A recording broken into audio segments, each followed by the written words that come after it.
dreams have now been fulfilled. It's time to get out your seats and it's time to get ill. We're not only rough, but we're rolling tough. And when it comes to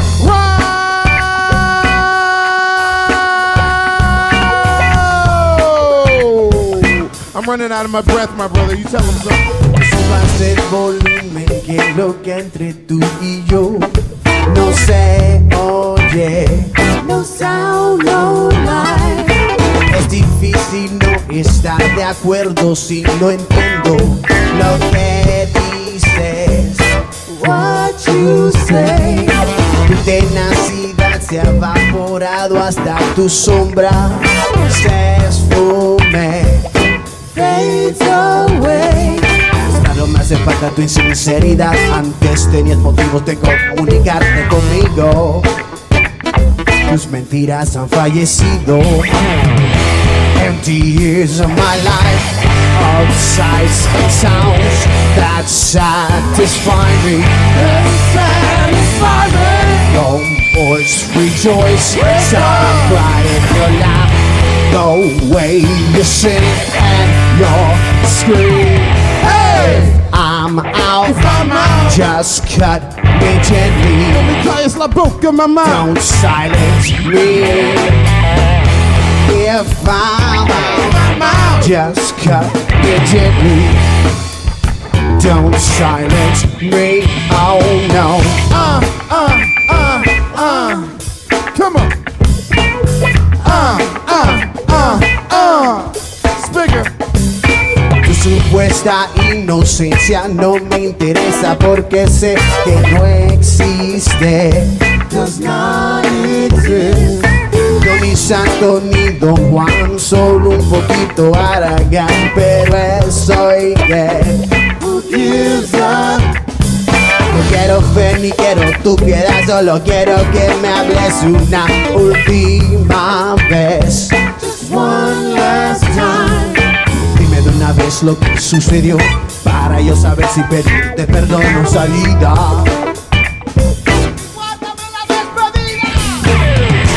Empty years of my life, of sights and sounds that satisfy me. Your voice rejoice, crying your laugh, the way you sing and your scream. If I'm out, just cut me gently. Es la boca, mamá. Don't silence me. If I'm out, just cut me gently. Yeah, don't silence me. Oh, no.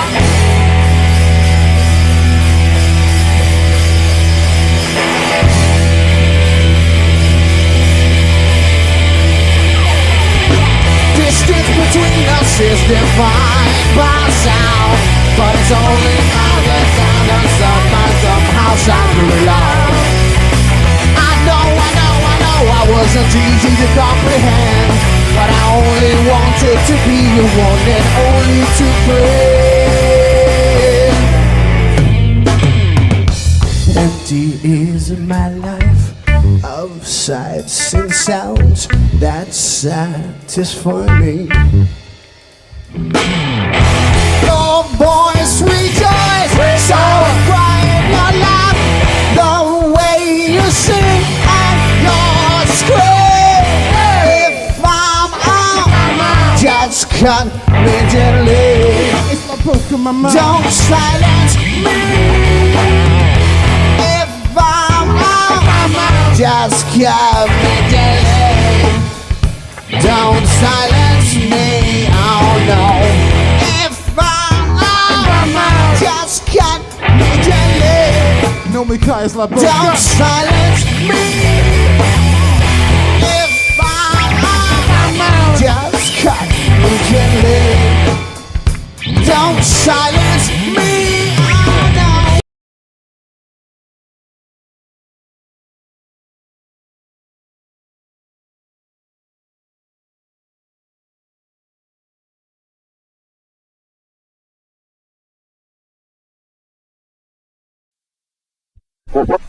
Bolero, ni caricias ni besos, no begging, no kissing, You know what to do, Papa, know what to do. Nobody menciona mi nombre por temor que voy a aparecer. Nobody sabe si soy hombre o un superhéroe. Calculado pero misterioso, delicado pero sin duda peligroso. Even my shadow's afraid of me, 'cause yo soy el mejor y aquí me quedaré. Soy el número one bandido y tu corazón me robaré. Soy el mejor, no te olvides. There really is nobody else like me. No one deserves to be. Because of the sound. Everybody sabe que puedo ser tu mejor amigo. Everybody sabe si quieres algo te lo consigo. I'm cool and invencible, con un beso en a wink para despedirme.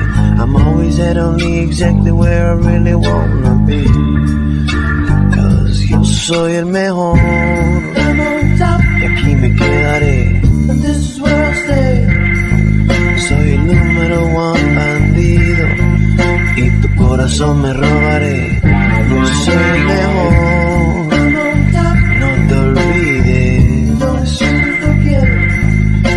There really is nobody else like me. No one deserves to be. You don't have to get fancy with them like this.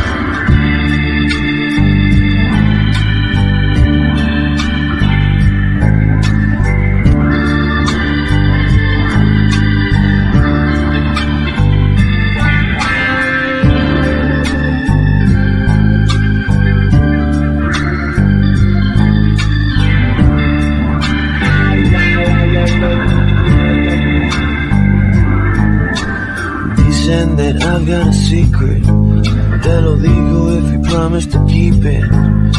Sure they might be much better, but nobody looks as good as me. Yo soy el mejor y aquí me quedaré. I'm the número one bandido, en tu corazón me robaré. Yo soy el mejor, no te olvides. Nobody else like me. No one deserves to be. Ejercicios para la mano izquierda. Soy nobody.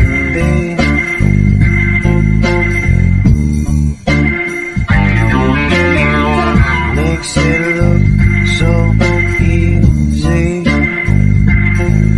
No hay nadie quien compara conmigo.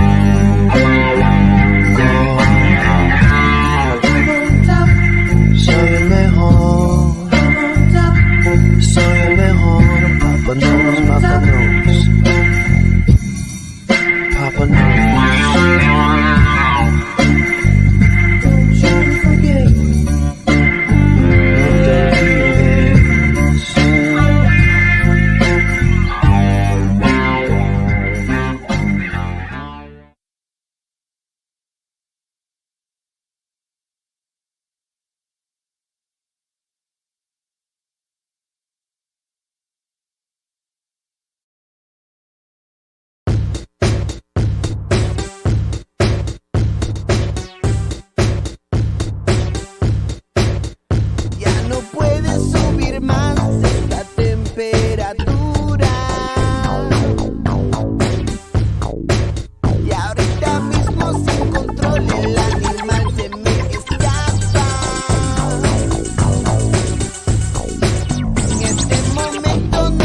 casa.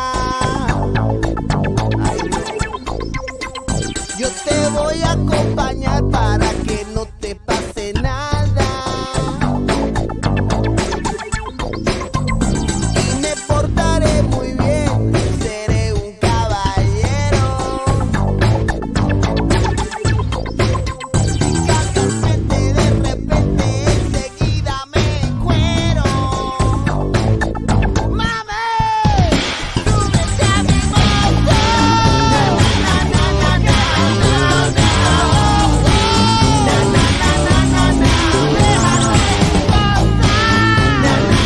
na, na, na!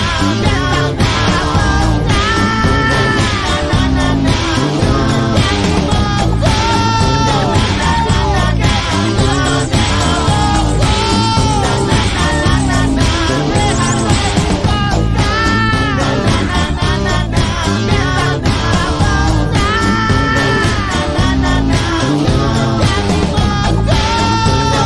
¡Na, na, na, na, na, na! ¡Déjame gozar!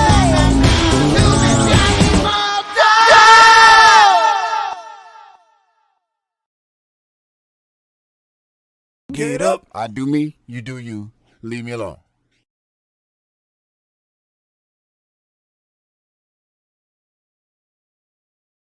So, yeah. Get up. Ow.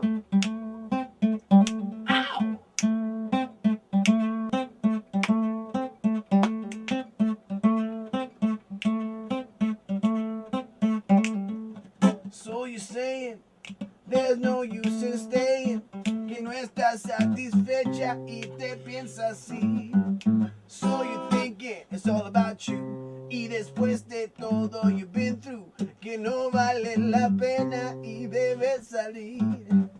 ¿Y qué más? Quizás something gained, something lost, y con tiempo suficiente te olvidarás de mí. So you've learned a few tricks, like keeping all them stones and sticks. Palabras no perjudican si no se van a oír. That's right. Nuestro destino manifesta separado, pero el tiempo sigue y con la suerte se va la pegada. So, get up and get out and get to. If it comes by, what you gonna do? You gonna die or you gonna dance? Happenstance, happenstance. Get on, get down and get with it. If it comes back, you gonna jump in it or you gonna leave it all the chance? Happenstance, happenstance. Step up and step out and step two. If it comes by, what you gonna do? You gonna let it bite you in your ass? Happenstance, happenstance. So you try to cover up the line. Si tú eres actriz, yo sé dirigir. So you've been playing with others, and ahorita you've discovered que nadie te trata como yo te he tratado a ti. But I moved on and on, been up and in it for so long, y todavía no quieres verme feliz. That's right. Nuestro destino manifesta separado, pero el tiempo sigue y con la suerte se baila pegado. So, get up, get out, and get to. If it comes by, what you gonna do? You gonna die, you gonna dance. Happenstance, happenstance. Get on, get down, and get with it. If it comes by, you gonna jump in it. You gonna leave it all a chance. Happenstance, happenstance. Step up and step out and step two. If it comes back, what you gonna do? You gonna let it bite you in your ass. Happenstance, happenstance. Ahorita mismo estoy colando café y esta vez será la última vez. Are you gonna let it bite you in your ass? Happenstance, happenstance. Come on. Happenstance, happenstance, happenstance, happenstance, happenstance, happenstance, happenstance, happenstance. Yeah.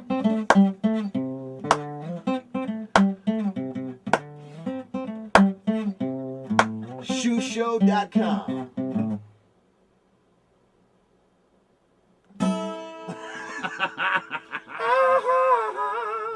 Nobody leave here without singing the blues. Adventures in Babysitting. And we should be in bed. We're out of luck.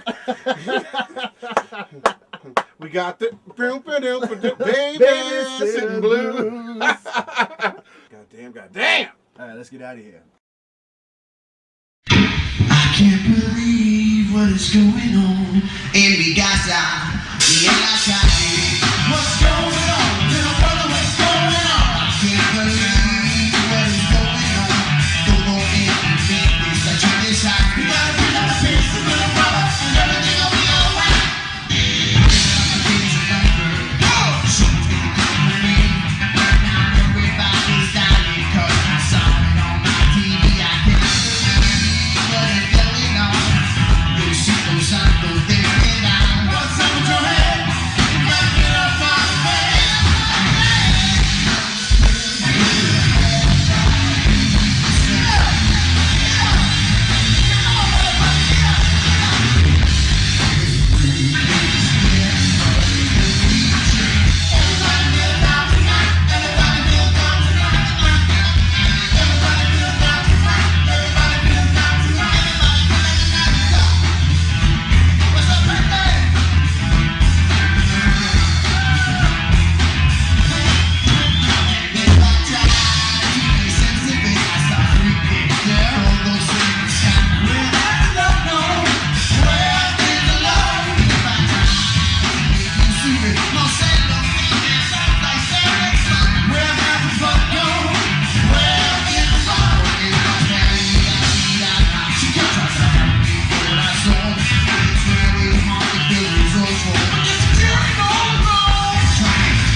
SPiGGa.com, and we have CDs and stuff. Thank you. Gracias, cabrones.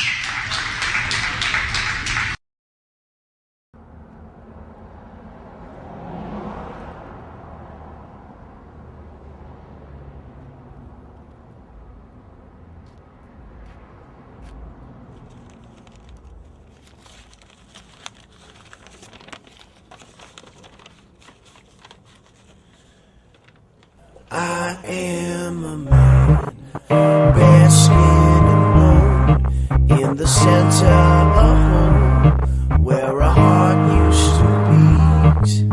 I stand before circles and squares found in rows, with the past undertow and the now under feet.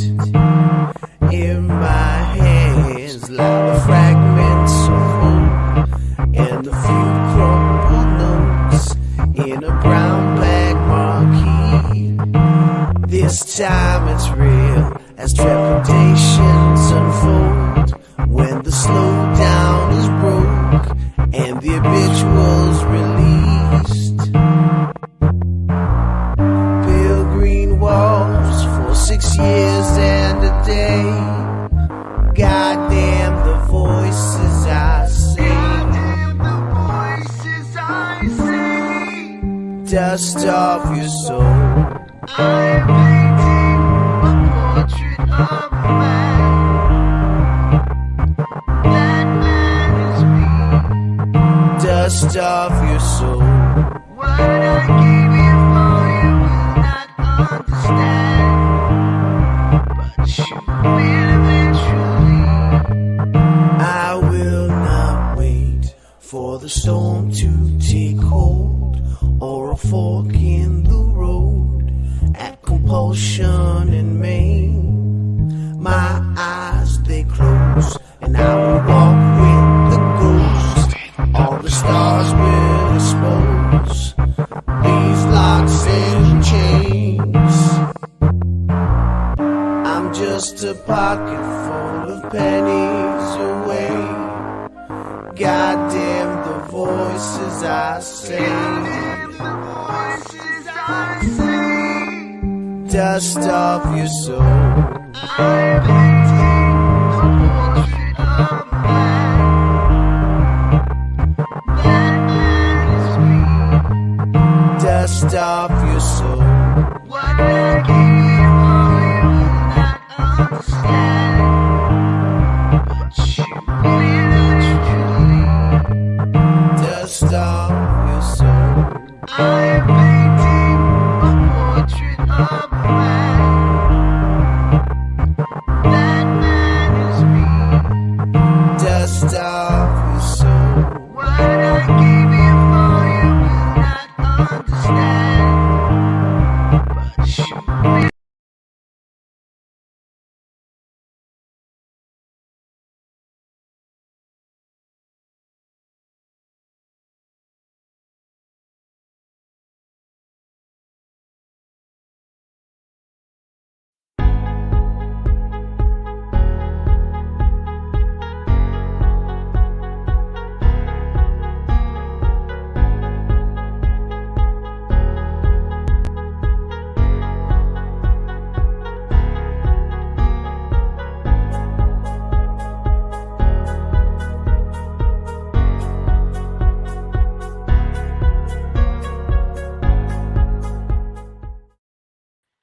Yeah!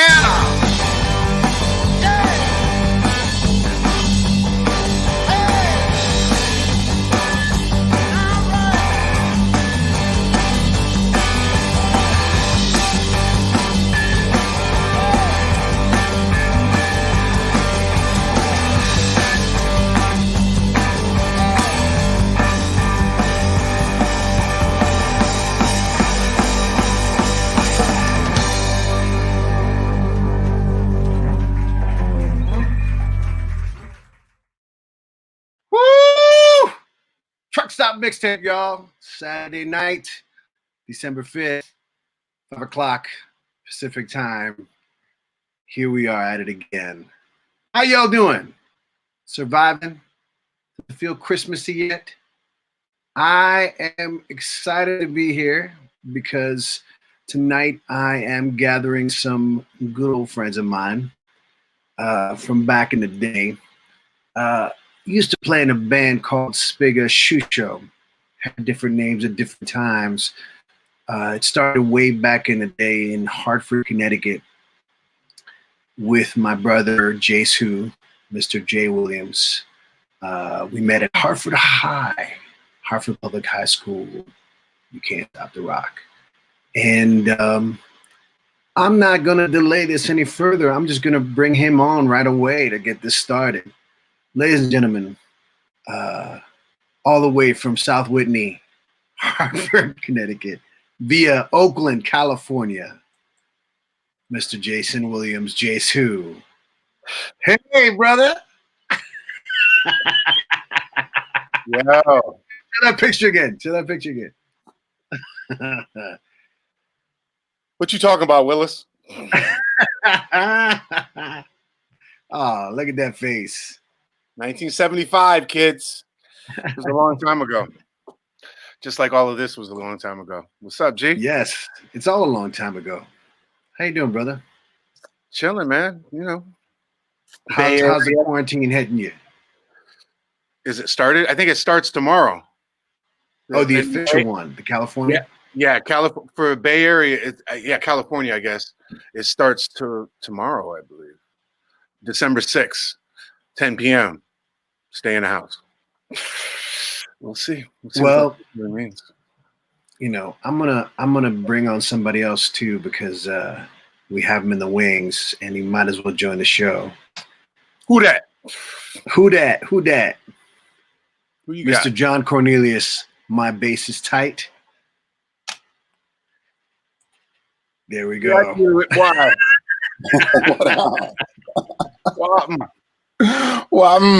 That cowboy. What's up, people?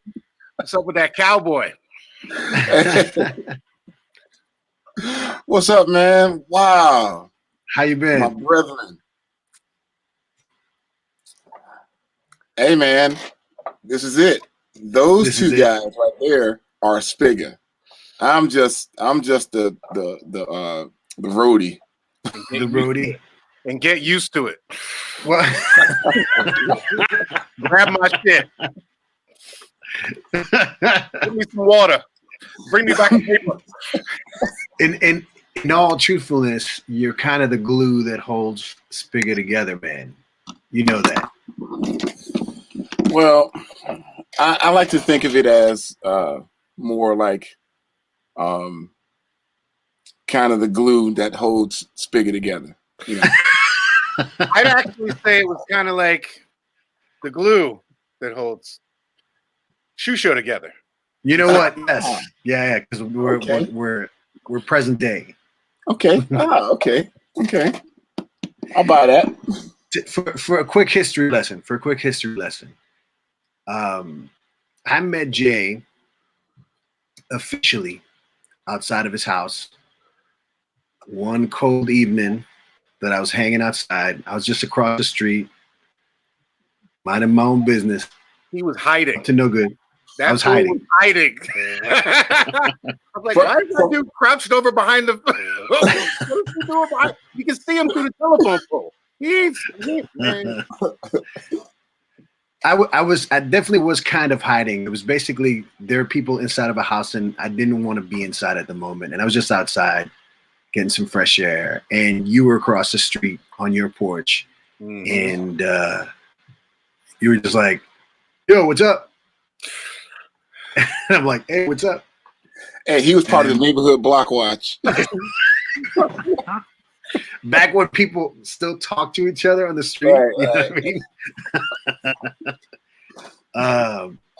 But whatever, he came over, man. We just started talking stuff because we'd seen each other at Hartford High, and one thing led to another. We were talking about Prince and Black Sabbath, Heaven and Hell album in particular, and Jay was just like, hey man, what are you doing tomorrow? Is the word. I remember that because we were talking about how big that album was for us, that Heaven and Hell Black Sabbath album. And I don't know, and then you were just hey, what are you doing the next day? And I said, no, nothing, man. He's like, come on over, let's work on some music. And it was just like, okay. And just like that. And what happened the next day? We drank 240s and fell asleep.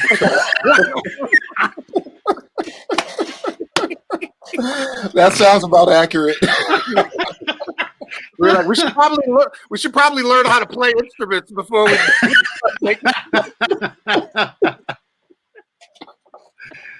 Oh, look, hold on, real quick. Mila says hi. Hey, Mila. love for you, Mila.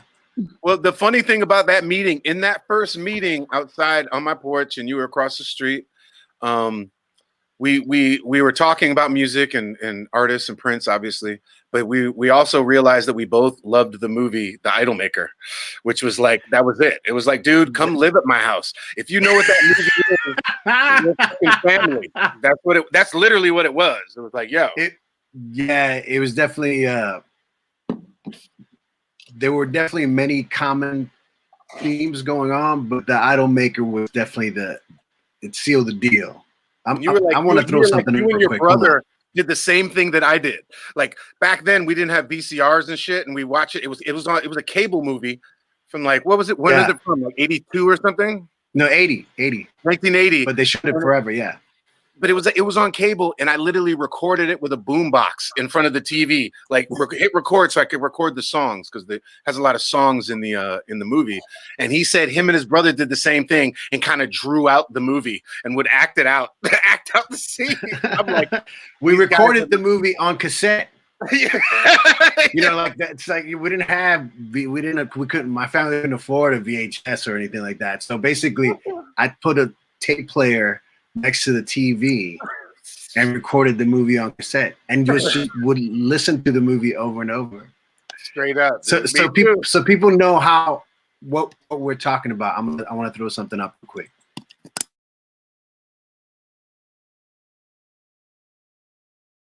You got that head turning walk, just talking about makes me want you again. You got it, Tommy. I saw it in there. You know something? With the right handling, you can go all the way.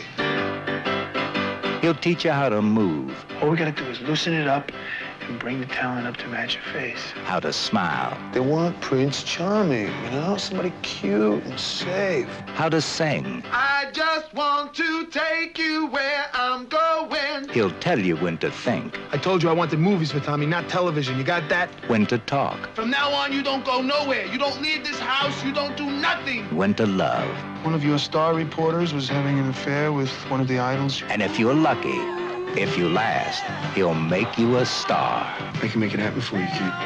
He's the Idolmaker. Here is my love. Here is my love. The business needs a new teen idol, and Tommy's the one. He's the voice behind the voice. Must be pretty tough to even get it played maybe 3 or 4 times a day. To the radio, we got a hit! We got a hit! Little lover, be mine. Oh, little lover, let your light shine. He's the face behind the face. You're somebody special. Somebody people are gonna want to look at. He's the mind behind the fantasies of millions.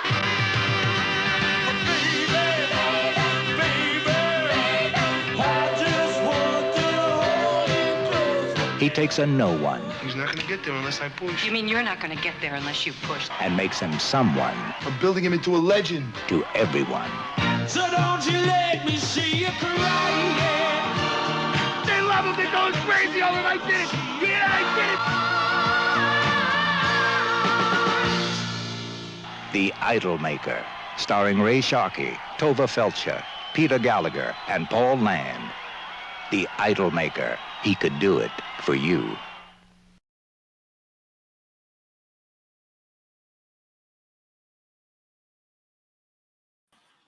And he did it for us. Never.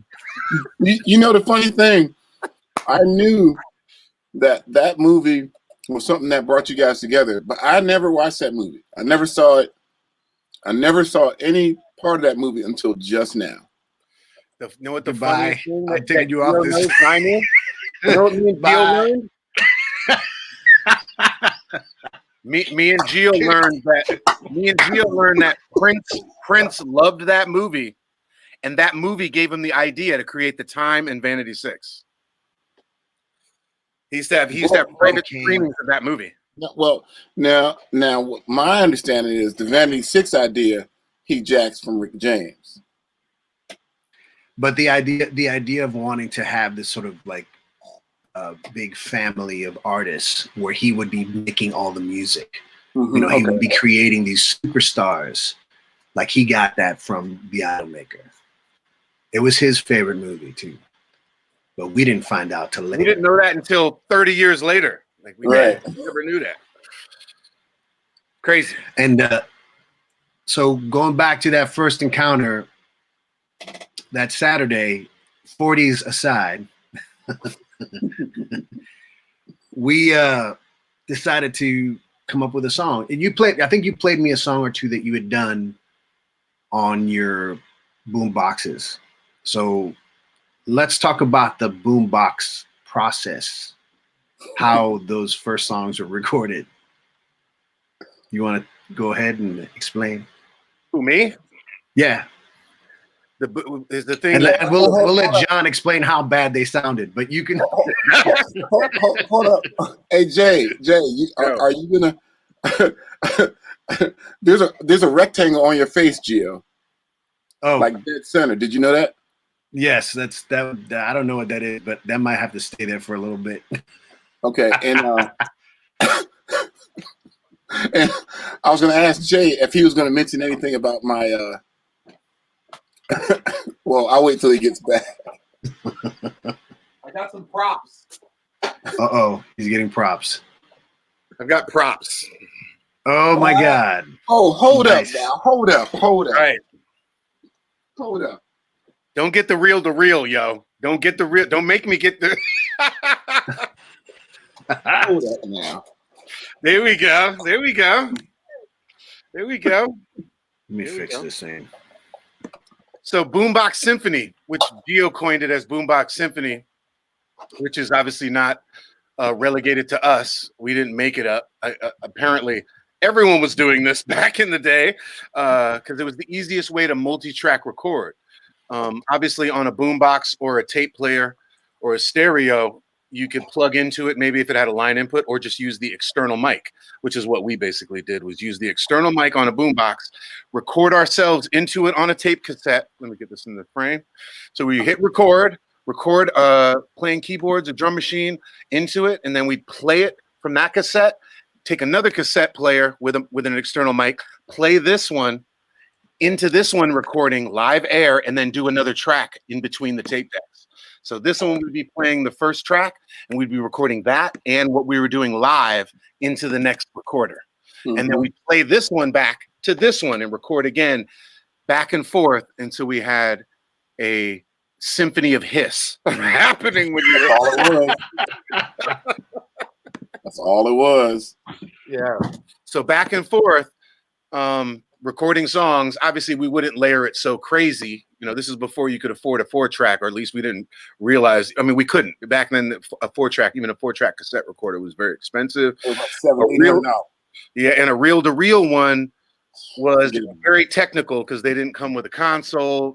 Almost none of them came with a console, so you'd have to have a mixer or a console with it and wires and all this stuff. And hey, why are you gonna do all that and spend all that money when you got this? You got cassettes. And so we would do that over and over. And that first day, we were like, let's make a song. I think I had a little Casio with a little beat and whatnot.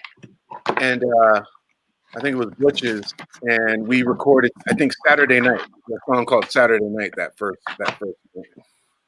And it was pretty good. It was pretty damn good. I remember that. Saturday night. That was all it said. That was the only lyrics in the song. So Jay, so that was the typical technique. However, we had to improvise on a couple of different occasions. Well, okay, I'm not getting into your story, but you had some more technology in the living room when you can do some direct recording to track.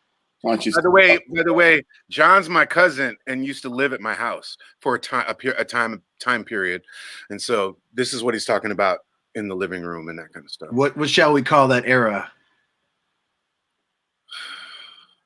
That was the well, first of all, Jay might want to call it the fraud era.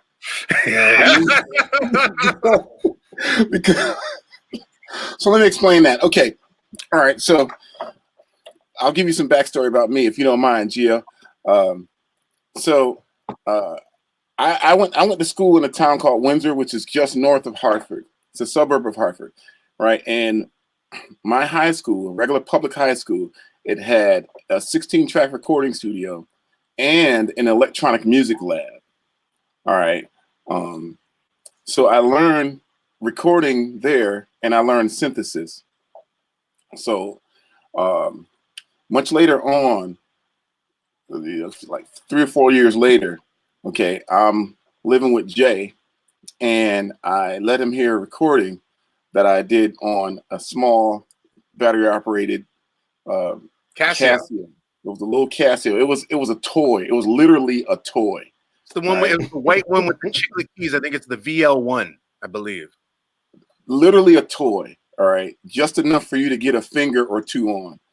And what I did with it was using the boombox method that the stereo symphony that Jay just described. I recorded a song with the Casio playing the beat. Then I played different elements of the song, the bass line and melody line, and I tried to fold in some harmonic content. And then I introduced it to him as my own composition. However, it was not my song. It was a song by a group, one of my favorite groups called Slave, and the song was called "I'll Be Gone." But I introduced it as my own composition.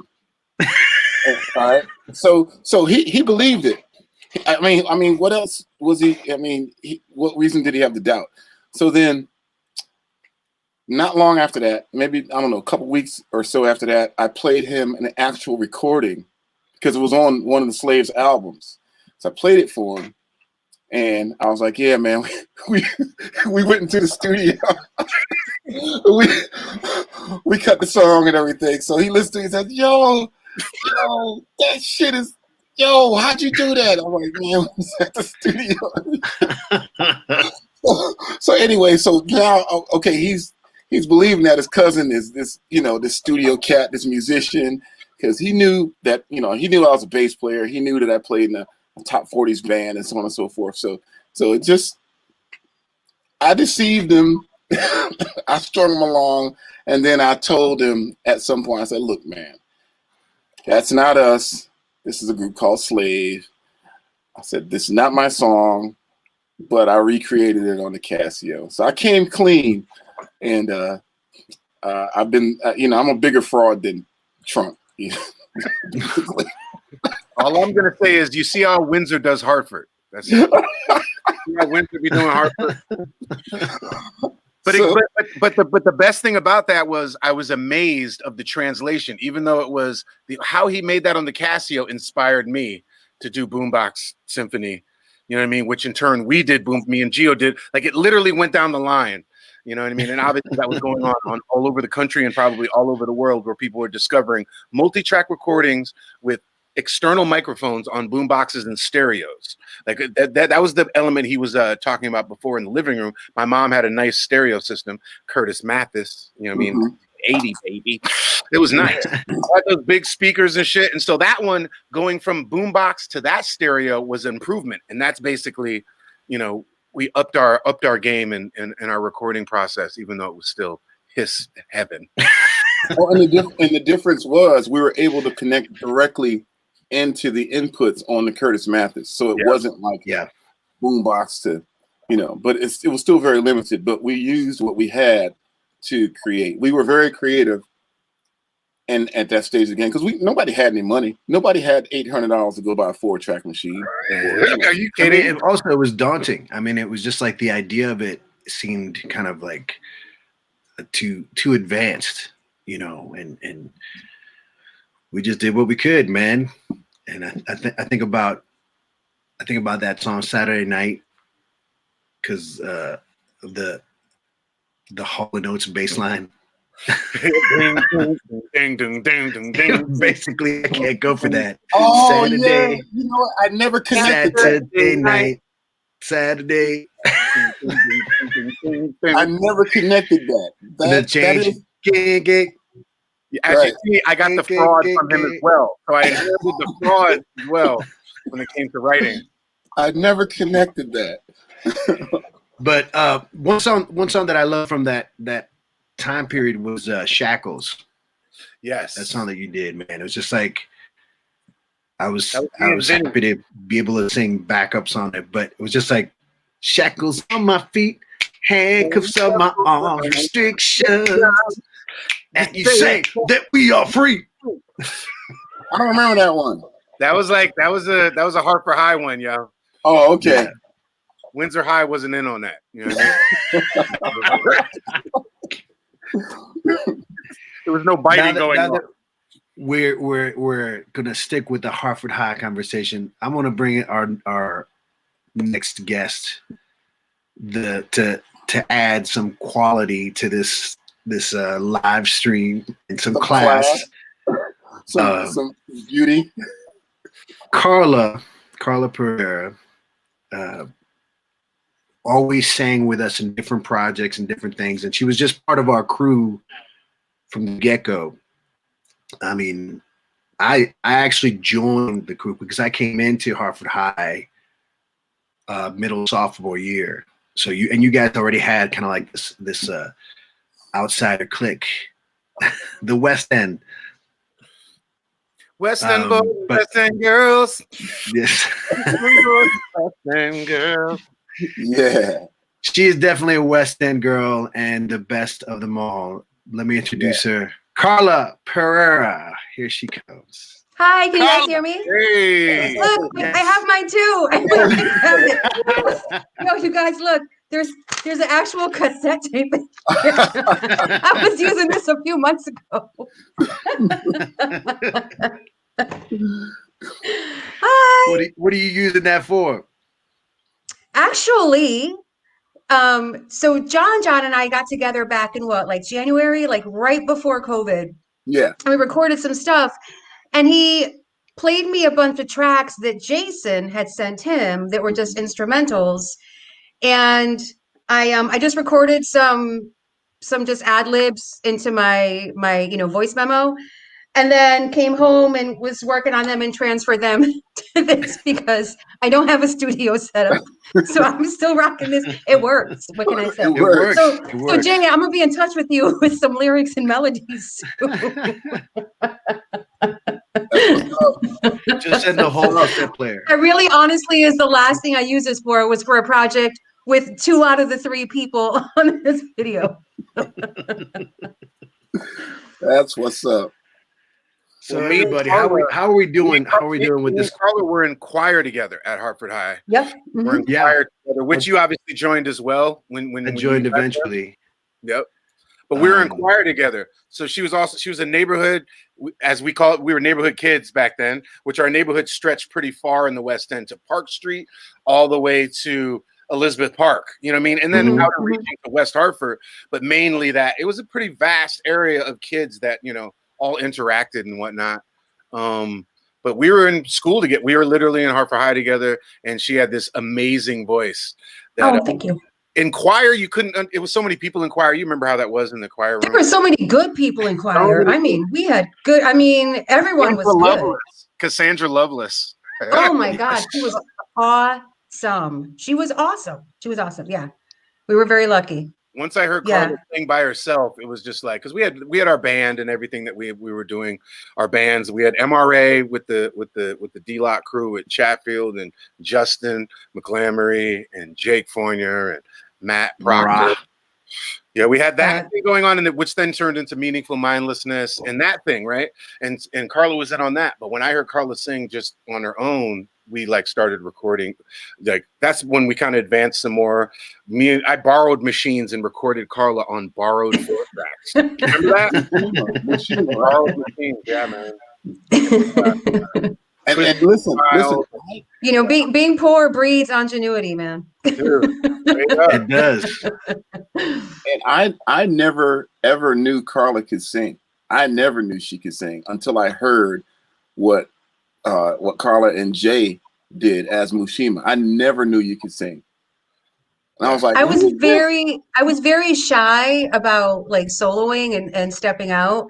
And that continued until I started playing with you guys with SPiGGa and then SHU-SHO, because I mean, watching Gio every night is like a master class in performance. So that really changed a lot for me. Yeah. On what not to do. Yeah. On what not to do. No. Actually, on what on not how to to consume. carry on, no matter before what. Just and after carry a on, show. man. Carry on. Wait a minute. He's really going to go on stage right now? With really? Oh, okay. Wearing that. Wearing that. Oh my God. No, I mean, I think the Hartford High Choir was definitely a special place. Royal Hardigan, our teacher. Absolutely. Royal. Our guide. He I love the songs that he picked for us to sing. You know, it was always wasn't necessarily the obvious. I remember make her like a motherfucker. I remember. What was that song? It what don't mean a thing if it ain't got that swing. We did do that. But we also did Naima.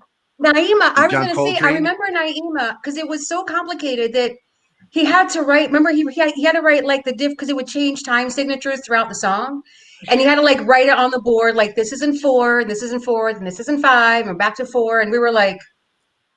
Supposed to know this? Like no one here has ever had an actual music lesson. You understand? Yeah, but with Royal, I remember, he did. I remember moving in the choir because I always had to stand next to somebody who knew what it was.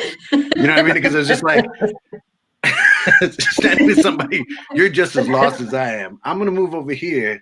This person can read music, and I'm like, okay, I hear it. Da, da, da, da, da, da. Yeah. But it was wonderful. It was wonderful. We learned so much. We learned so much. I did anyway. Yeah. And then both you and I, Carla, went to the CCY program at Wesleyan. I went, and then you went the next year. If I remember correctly. But that was through Royal Hardigan as well. Yeah. We both sang. Yeah, I went for voice. Did you go for voice too, or did you go for key? Yep. I tried to go for keyboard, and I sang when I played, and they said, "Yo, leave them keys alone."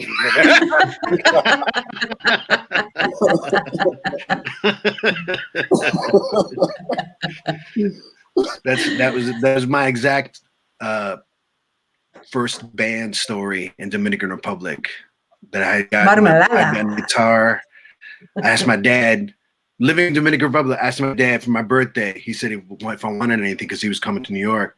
I said, can you please bring me a Telecaster and Bruce Springsteen's Born in the USA? And he brought me back this busted ass melody guitar that had like buttons and a speaker in it. And the whole fretboard was all crazy messed up. Missing strings and everything. And Rick Springfield living in huts. And I was like, okay. That was fine. That was close. But yeah, it was, you know, you said Springfield, right? That was it. So It's I love close. you, Pops. But I remember going to this neighborhood. There was a band in the neighborhood, and they were just rehearsing, and I was just like, I learned like 4 chords that I played for like 4 weeks straight.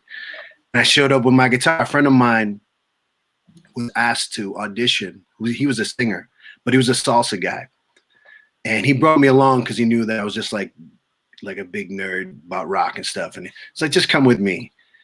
And he went, they played a song, and he straight up said, I'm going to tell you guys, this ain't my thing, but I brought my buddy here who likes this stuff. If it's okay, he can jam with you guys. And they started playing a song, and I'm looking at the guitar, and I'm just like, trying to catch up. And they stopped the song halfway, and they're like, "Can you fucking sing? Please grab that mic over there." You know, and I was just like, "Okay," and that was it. And Marmalada was born. No, because Marmalada happened before that. Oh, okay. Yeah. Marmalada happened before that. Yes. I'm not showing any of those videos today. Hey, How about just an album cover? How about just an album cover? But here's the thing. Like I want to say a couple things real quick. Like I want to say three quick little stories about you guys. Like I remember the first time I saw Jay, before I met him, was in the hallways of Harford High. And it was just like my third or fourth day at Harford High. And I was nervous still because coming from Dominican Republic, I love music. I was a rock head and whatever. But coming to the States, I had this impression that I had to be like dressed up nice or preppy or whatever. I was like, I can't be all raggedy and stuff, whatever.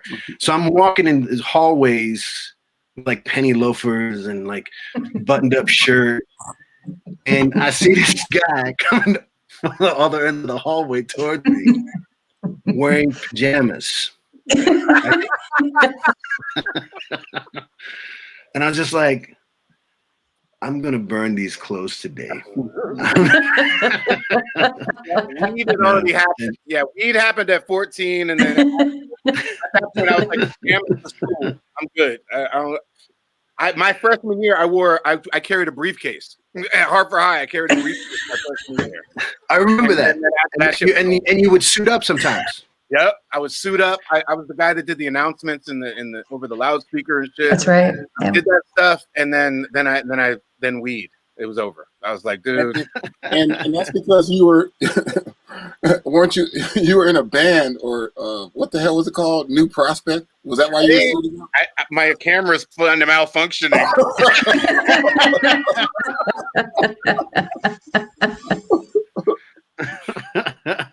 You cut out. I'm sorry. I wanted to say to Carla, I had met you several times. I remember South Whitney things, like people's house, like people's. Actually, the first time I actually met you was on Melissa's stoop. Okay, that sounds like you guys were correct. just hanging out. Correct. And this is the first conversation. Like I remember, this is why I remember this. I walked by and I said hi to y'all. And y'all said, hey, what's up? Whatever. And you said, have you ever heard of Robbie Neville? Did I you guys were remember listening that? to Robbie Neville at that time. And I was just like, I guess on the radio, whatever. I was like, oh, he's really cool. And that was it. Really? I wasn't even smoking then. I have no excuse. It might have just been the last thing I heard. Robbie Neville, heard of him? Awesome.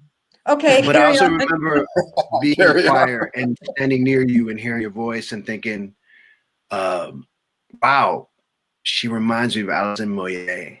Who is my idol? One of my idols. Yeah. So if I sounded like her, it's because I was trying to sound like her. That was on purpose.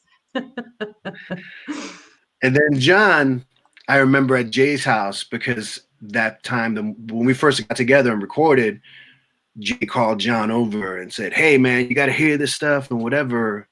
And then John was just like, oh, that sounds really cool. And you took us to that studio in Hartford and you basically were like showing us off, like, these guys are going to be the new thing. And you played like the cassette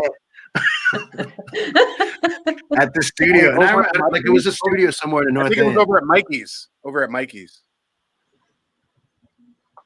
Yeah, do you remember that? At Mikey. But there was, I think, didn't I bring you somewhere else too? We're not going to mention that other place.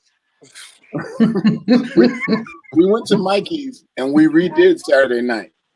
That's right. That's right. We redid Saturday Night. He had a 4-track and a bunch of synths. He had a full studio setup for like home studio. He had a full setup: basses, guitars, couple synths, drum machines. He had everything, and a 4-track, which at that time was just like, oh, it was like, what are these buttons? It was crazy. Yeah, he had some money, but he just never had time to fool with it. So he gave me carte blanche to go up in there. And if I was Jamie Starr, this was my first production project. Oh, I just wanted to add, I also never saw any part of the Idol Maker until that trailer played a little while ago. And it has been on my list of things to see for about 30 years now. It just keeps getting pushed down, but I'm going to push it back up. It ain't going nowhere. It ain't going anywhere. I didn't know Peter Gallagher was in it. Jay and I can knock out the whole thing right now. Oh, I got a little show and tell for you guys. Hey, let's not recreate that poster. That was a big surprise. Yeah, keep my mouth shut. Does anyone still have that? Because I don't know. I'd hang it in my living room if I still had it. If you came back with that poster, I would call out. I remember the very first time I met John was because I went with you guys. John was having a get together at his house. I don't know. We're all hanging out, whatever, probably playing music. And I walk in and I hadn't met John before, but there was that poster. And I'm like, who has a full-size poster of themselves? And I won't go into the costume. You can share. No. You have to go into detail. Right. Rocky Horror Picture Show meets I'm like, Earth, who Wind, has and a Fire. full-size poster Rick of James. themselves in a thong in the living room? But I was very impressed with your confidence, man. Welcome to my home. To the right. There's a picture of me different things were in a accepted. zebra bikini. Yes, it was leopard Nothing print. else. That's right. That was animal print. That's right.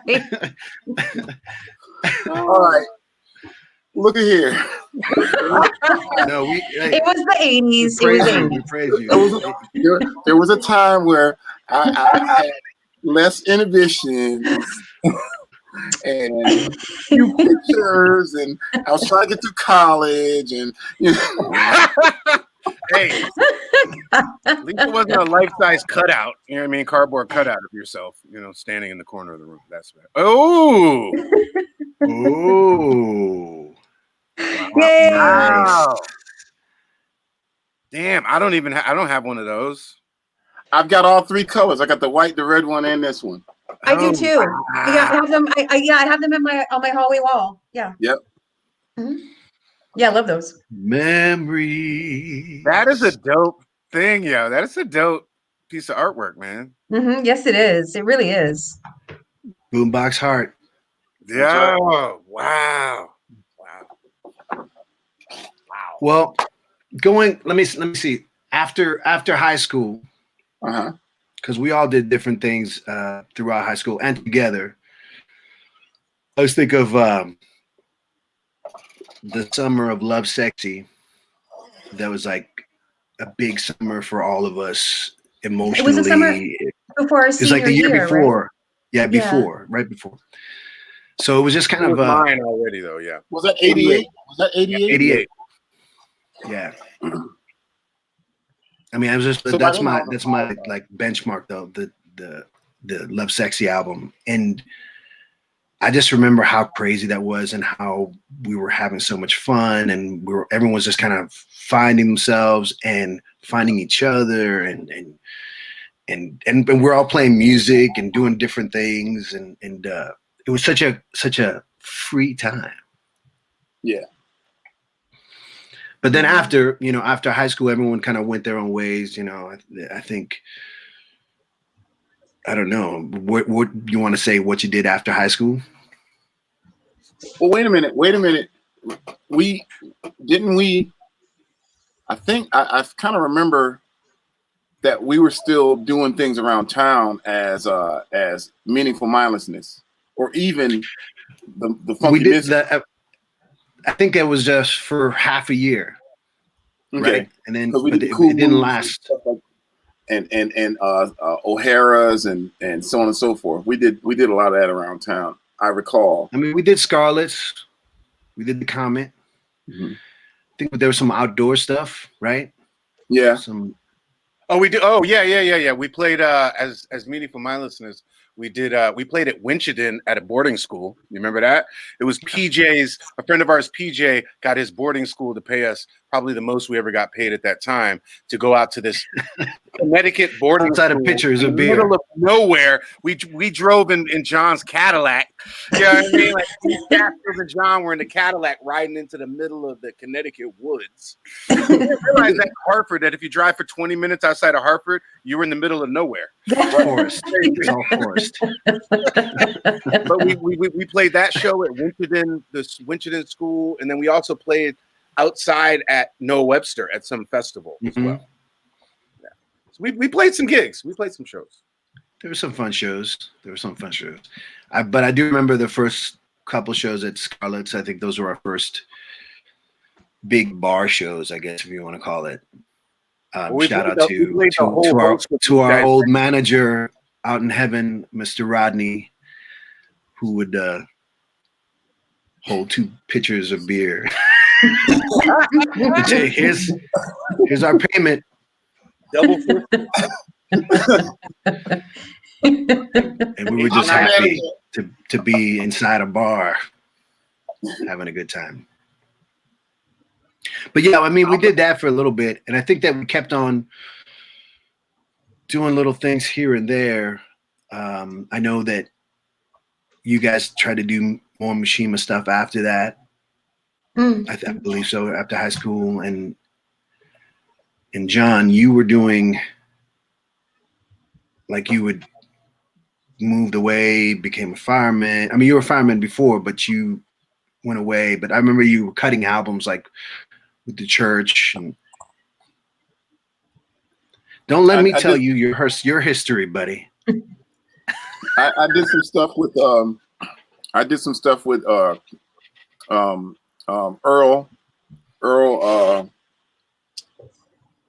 The hell was Earl's last name? Campbell. No. That was a running back. That was a running back for the Houston Oilers. Earl the Pearl Johnson? Earl Robinson. Earl Robinson. Earl Grey? Earl Grey. Earl the Pearl Monroe. So that was Earl Robinson. Earl Morning? Yeah. A West End neighborhood friend. Whose dad was, a studio guy. So him and I hooked up, and we got financed by basically it was drug laundering. That's just the bottom line. Let's just break it down right quick. No reason to lie. It's all right. We need to hide the Uzi somewhere, and might as well be behind this bass guitar. No, that is definitely a guitar in this case, man. Exactly. This one's extra. that white stuff is dust. Don't worry about that. So Earl somehow got involved with Earl made beats. So late 80s, early 90s, hip hop started coming into the flow, right? And people were sampling beats, and it was just all about sampling beats. And that's what Earl did. Earl was really good at what he did. Really good. Really good. So I guess his stuff got the attention of someone. He was working at Homewood Suites up by the airport. Right. He was working at Homewood Suites by the airport, and someone was staying there that mentioned that they were into music. So Earl had his cassette tape, played his cassette tape for them, and they hooked up. So the way I got hooked up with Earl was that his girlfriend her and I had met. I don't know how or where, but of course, I told her that I was a musician. Now I produced R&B tracks, so she came by the house when I was on Evergreen. So she came with Earl because, you know, being a musician was usually a cover for, you know, trying to hit on girls. Right. I mean, that's just how it is, right? You were trying to idol. You were idol making. I got you. Exactly. So of course Earl knew that. So Earl comes with his girl, you know, because he's like, you know, what's going on here? So, and it was legit. I mean, I had no ulterior motive. We did a track, you know. She had some lyrics. I came up with a track on the spot. She could not sing. She was very tone deaf. But from that chance meeting, I met Earl, and he said, "Hey, man, you know, I do, you know, hip hop beats, and you know, and you R&B, man. Maybe we can get together and we can, you know, we can do something." So right then, she was out of the picture, and him and I were locked tight. In fact, the very next day, we went down to Caruso's in New London, and we put some money down on some real recording gear. And then, you know, so after Meaningful Mindlessness, and during that whole time frame between, let's say 89 and say 94, which is when I left Connecticut, I was hooking up with him, and we were doing music, and we had a shot at becoming house producers for LaFace. And that didn't happen because a lot of other people got involved and got in people's ears. And basically, you know, things went down the way things go down when you have drug people involved. All right. Industry rule number 4080. Record company people are shady. Drug people are slightly unreliable. You know, it's just somewhere to come out so people can, you know, smoke their weed and they, you know, turn the music up loud, boom, boom, boom. Yeah, man, that's tight, man. You know, now people are coming in and, you know, man, you should buy this, you should buy this. So, you know, they're influencing decisions, and I'm like, you know what? There's a couple things for me. Number one, I'm a public servant. I'm a firefighter. Number two, I'm really not with this nonsense. So I pulled my stuff out, and I left things alone. And not long after, there was a fight in the place, and equipment got destroyed and shit like that. So, but you got your stuff out in time. Hell yeah. The rest of the music. So there you go. Yeah.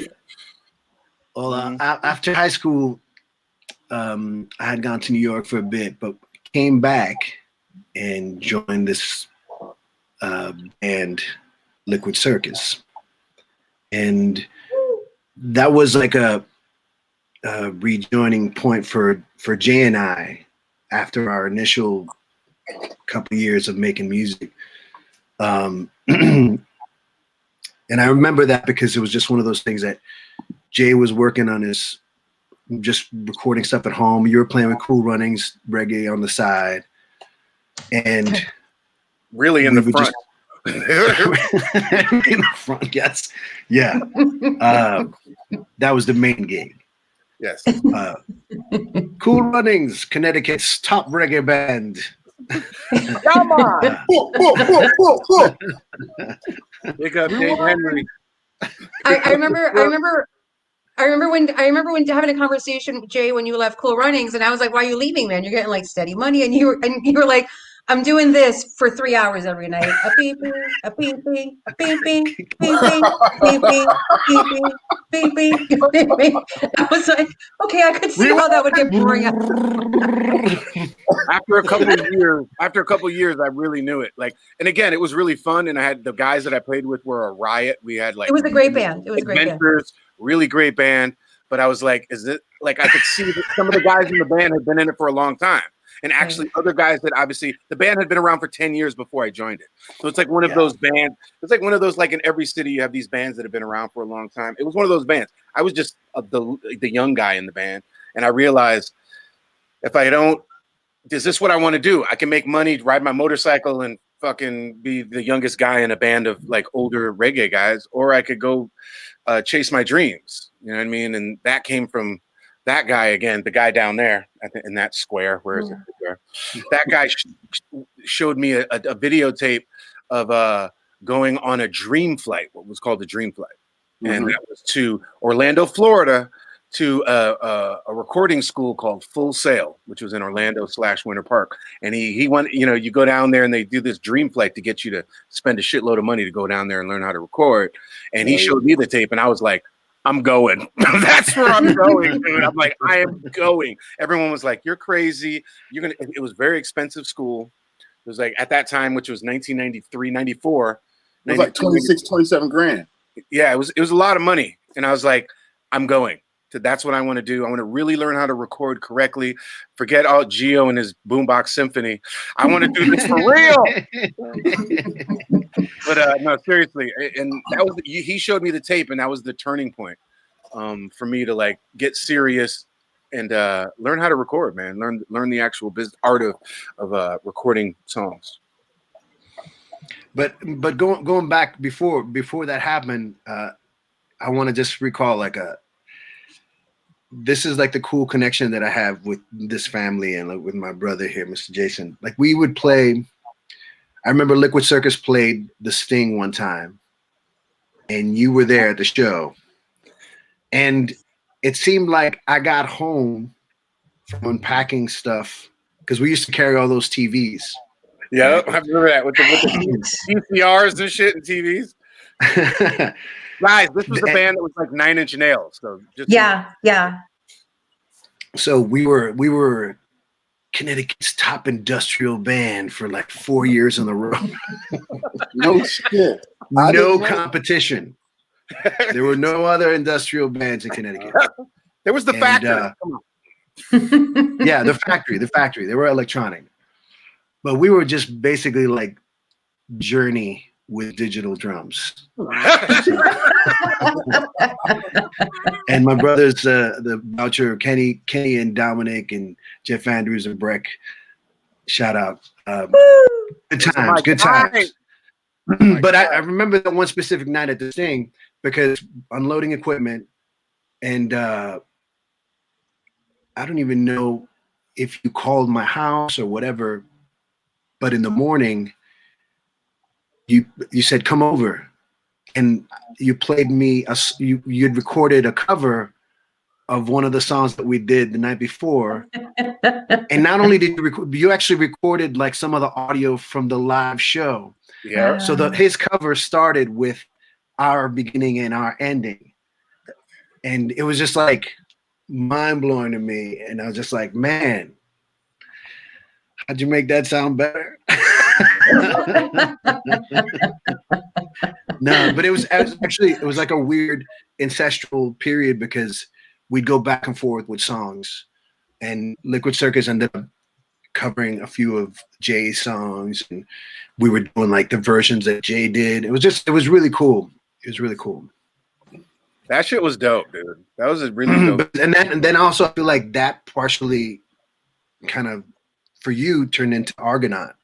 Yeah. Like doing that sort of vibe and keeping that emotion. You know, I went away to school and I came back and I moved to Boston from the school after graduating, and that it was Argonaut. It became, but it was that thing of working with you guys and just listening. I loved Dom's writing. I mean, your guys' engineer, like I was over his shoulder because when you guys did your record, you guys did it at my house at the place I lived with Dave Henry. We had a studio down in the basement, like a really nice one. And it was John Bulldog. And like, I got to watch him craft the album like it was amazing, dude. Like it was like heaven. And I knew I was getting ready to leave Connecticut and move to Florida and go to school to do what they were doing, to learn how to do what they were doing. So I was just like, those guys are my favorite band. Like Liquid Circus was my favorite band. Hands down, besides obviously, you know, Prince and 9 Inch Nails and like, you know, Rick Springfield, but gotta have Rick Springfield. Fucking Bruce Springfield. Bruce Sprinkles. Bruno Sprinkles. That's my new project. But they were my favorite band. They were the mix of everything I actually loved because they put it was rock, but it was industrial. It was very Nine Inch Nailsy. They did a couple of Nine Inch Nails covers. You know, they were dope, man. They were very. And then to see one of my best friends was the lead singer of the group with these other guys that were a little older than us, which was just kind of dope because they had been doing it. They were a band already, and you had joined, and as the lead vocalist. And then your writing was just like it's so far advanced. Like from Saturday night to the lyrics that you were writing, "Love Me," you know what I mean, and all those songs were just. Your writing had like jumped exponentially out the window, man. I was just like, how do you do that? Killing it. How do you write like that? I mean, like how do you write like that? Seriously. Yeah, he does make it look. He makes it seem easy, and it's not. It's not. Well, I feel like all of you make it seem easy. I mean, it's easy to do things with y'all. I mean, it really is. It's always been. It's never been a. I think that I what I learned most with y'all was jumping into things, you know, being in the mix. And it's like, it's insane when I think about meaningful mindlessness, you know what I mean? How like trivial and silly that might've been back in the day, but we were basically playing an entire improvised show. We had like 4 songs that we played for 4 hours. So it was just like, you know, and we're like high school, and that kind of like on the spot situation. It's like, okay, there's an open space now. I guess I should sing something. You know what I mean? And then that would go into something else, and then someone would solo, and it's just like, but it was like, it was school. It was cool. I mean, I think that I credit Hartford, the mix of people in Hartford, the community, the West End community. You know, we were like, we're kids of the riot. You know what I mean? Stuff like that, where we're like free. We had no restrictions. We didn't think about like labels or whatever, man. It was just like we didn't get caught up on these things. Restriction of not wearing those pants I wore to the riot that one time when your brother was like, "Don't wear those pants ever again." Which one? It was yoga pants before there were. It was bell-bottom yoga pants before there were yoga pants. Your brother, Raph looked at me and he was like, "Yo, don't ever wear those pants again." Dude, I was debating it before I left the house too. I was like, "Shout out to Heather Murphy." Can I pull this off? Yeah, I can. Heather. Yeah, but that's the thing. It's like, you know, we were kind of flying blind, and we were just doing things. We were experimenting. We were like trying things musically, fashion wise, expressing ourselves through our hair. And, you know, I feel like it was just like, the cool thing is that we were all supportive, you know, of each other. And like, it was like, it felt like we were a big family. I mean, all those West End kids, but also just in general, the community in Hartford, because there was also like an older generation of alternative folks in Hartford that were like just happy to see the freaky kids doing their thing. And, you know, that's why we got gigs, and that's why we were allowed to go in any bar and any club, and no one ever said anything when we were like 16. Yo, Ray Morant, Tim, all those guys were like so supportive, man. Bands like, I mean, that was dope. You're right, man. I didn't even think about that. Yeah, hold up. You got it. Why Eli? Yeah, you can't. That's why Eli, man. He's. I say this, and it's not even a joke. We need to erect a statue for XY Eli, for real, like right on the corner of right Whitney at CBS. And Farmington. Right at CBS. At CBS. I was gonna say by the Cool Booze, but yes, at CBS too. That works too, man. Yeah. I mean, I didn't even know he was a musician when the first few times I saw him, but I felt starstruck, like I was seeing someone who was famous or is supposed to be famous. XY Yeah. Eli. He left an impression. Well, Yeah. he was like someone we looked up to. It was like, okay, Mhm. it's all right to walk down Farmington Avenue in the heat of summertime with leather pants and like a tank top and with a guitar in your back, you know. Half shirt. Half shirt.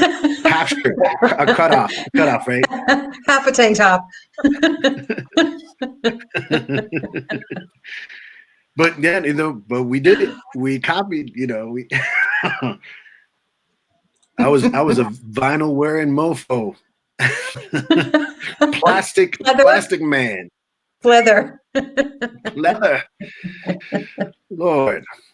Hey, do you I remember think there was when, a big thing of that, man. A big thing of like when I joined MRA, that was it. Like we were recording. I was in high school, and then I met the D-Lock kids that lived right across Farmington Avenue. They were a year younger, or maybe 2 years younger. Some of them. I was a little older. I joined their band as the singer, and then I just was free. Like that literally freed me from. It was like being in a play, which I had done like since I was 8 years old, like doing little theater, very small theater. But it was like when you get on stage, fuck it, man, just do it. Just slide across the stage on your knees, fucking black Puerto Rican high school. You know, just do it. And you know what I think about you? I think about the talent shows. Exactly. Yeah. You know, we really did some shit we did. just shouldn't have done. We were just like, we're doing this. Look, if anything prepared us for a lifetime of coming second, it was those damn Harvard talent shows. It's like every year, whatever we did, it was like second, third, or fourth. One every year. It's just like the same thing one every year. Someone like lip syncing to Big Belly Man or something. Like Big Belly Man, man. It's like, wait a minute. We brought a whole entire band. There were 17 people on stage when we played. 3 of us crowded around one microphone. Right. Let me in. Like how crazy is that? I don't remember what year it was, but I remember we had like this. Like we'll do the talent show. We got the song, and the night before the show, we're like, let's come up with this new song. Yes, I remember that. And I just remember like huddling with La. Sabrina. It was called La La La. That's right. Like, like trying to figure out these harmonies. La la la la la la la la la That was it. Oh my God. That came out of the like 35-year-old pocket of my brain. That was it. Dude. But hey, one time we won it. So not the band remind us this, but me, Sabrina, and Nina won the talent show that one year. That Sabrina and Jacqueline Lazoo. Yes. Lazoo played bongos. Yes, I remember that. Sabrina sang, and me and Nina did an improvised ballet dance behind the screen. It was summertime. Sabrina sang summertime, dude. Won that shit. The teachers were impressed. They were like, yes. It was like, me and Nina were behind her like.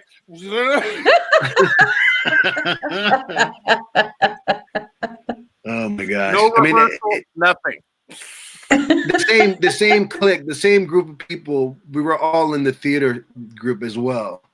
Yep. And you know, I was going to say the talent one year at the talent show, I got a spot with another friend, and then literally the day, I won't say her name, but literally the day of the talent show, she was like, "I'm not doing it. I can't do it." And it was maybe like a few hours to go, and we had this spot, and Ventura, and this is why I love you guys so much. So Ventura was like, "We got like 2 hours. We can learn a song in 2 hours." And we literally went out. I don't remember what song it was. Vinny, if you're watching this, I'm gonna guess Robbie Neville. It was not Robbie Neville. I feel like it was probably something like a jazzy ballady thing. I don't remember. Yeah. But just that like level of faith I think that we all had in playing with each other, which is like, we're about to go perform in front of the whole school, and we're doing a song that we literally just learned a couple of hours ago. But we can do it. Yeah, let's just do it. Let's fucking do it. Yeah. And we did it. So we did. Shout out to Ventura.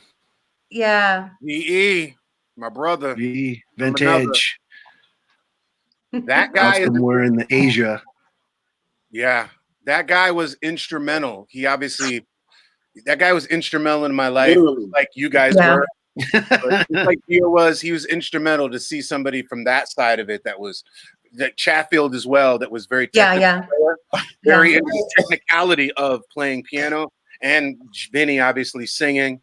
That guy was like, and we were still like this. It was literally like, you know, it was like Bootsy and George Clinton getting together. Me and him were like Bootsy and George getting together. Obviously with really disastrous results, but still. we love Vinny. No, I mean, I recall after school sessions at Sands where it would just be like Vinny and whoever would show up, and it was like trying to learn entire Queen albums. You know, and I remember being there with Theo and his brother too. Yeah, Myron. Vinny's brother, Myron. Yeah, Myron. It'd be crazy, and we're like trying to do, you know, a Queen rare track, and everyone's singing, and it was just like at Sands. You know, that's and I feel like that's like the culture. That's the vibe. Is that we were fearless, you know, and because we didn't know any better. But it was definitely good. We've been at this for a little bit. I want to play a music video just to kind of break things up, if that's okay with y'all. Is it? All right. So this is Papa Knows, the music video. Woo! There we go. Papa Knows. Bolero, ni caricias, ni besos. No begging, no kissing. You know what to do. Papa know what to do. Nobody menciona mi nombre por temor que voy a aparecer. Nobody sabe si soy hombre o un superhéroe. Calculado pero misterioso, delicado pero sin duda peligroso. Even my shadow's afraid of me. Cause yo soy el mejor y aquí me quedaré. Soy el número one bandido y tu corazón me robaré. Soy el mejor, no te olvides. There really is nobody else like me. No one deserves to be. Because of the sound. Everybody sabe que puedo ser tu mejor amigo. Everybody sabe si quieres algo te lo consigo. I'm cool and invencible. Con un beso and a wink para despedirme. I'm always at only exactly where I really wanna be. Because yo soy el mejor y aquí me quedaré. Soy el número one bandido y tu corazón me robaré. Yo soy el mejor, no te olvides. There really is nobody else like me. No one deserves to be. You don't have to get fancy with them like this.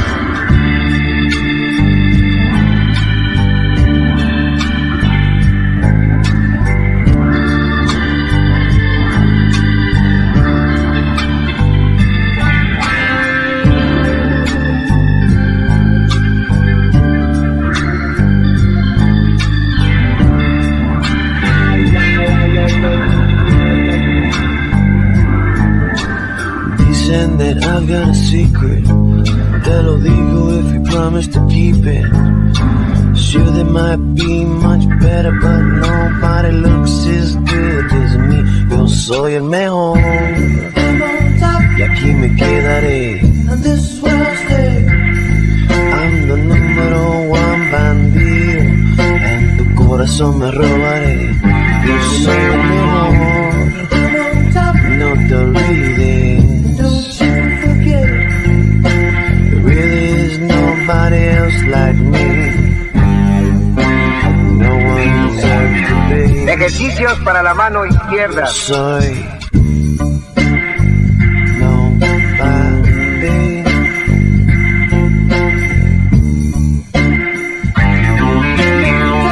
Makes it look so easy. No hay nadie quien compara conmigo.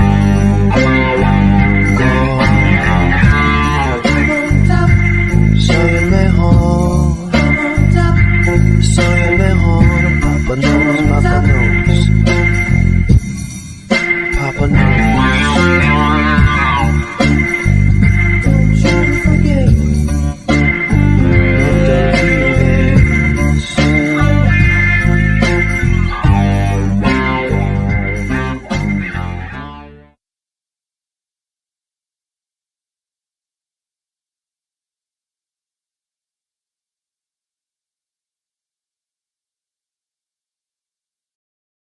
Yes. Yes. Papa knows, Papa knows. Just want to say real quick, Truck Stop Mixtape, this thing that I'm doing, I started a couple weeks ago. I'm going to do it every Saturday, have a good time, connect with people, connect with my family, the people that I love, and connect with artists and people making music and doing things and hopefully collaborate. And most of all, share this with people and try to keep people up and a little positive in these days. So please, if you can, go to truckstopmixtape.com, subscribe to the YouTube page, check us out on Facebook. It's Truck Stop Mixtape, Facebook and Instagram. Like us, add us, join us, be with us, and experience with us. And today it's this beautiful SPiGGa SHU-SHO family of mine. We just saw the Papa Knows music video, and Papa Knows marks the beginning of the band era as far as SPiGGa SHU-SHO is concerned, because Jay and I had done a bunch of songs throughout the years. I don't know if Jay's actually writing a song right now. It's true. He needs about 3.5 minutes. Just 3 minutes. But he mentioned the time that he went to school in Florida, and we had kind of lost track of each other a little bit, and I tried. You diss me, man. You diss me. We connected, right? And I went to visit Jay. I was at the time I was working for. You were the only person that came down and visited me while I was in Orlando. Besides my girlfriend that became my wife, that was there with me for 6 months, and then had to get out of there because there's no work in Orlando, Florida. Besides, you know who your friends are when you're in jail and who comes to visit. You know what I mean? Like, yo, who put money on the book? Who put money on the books?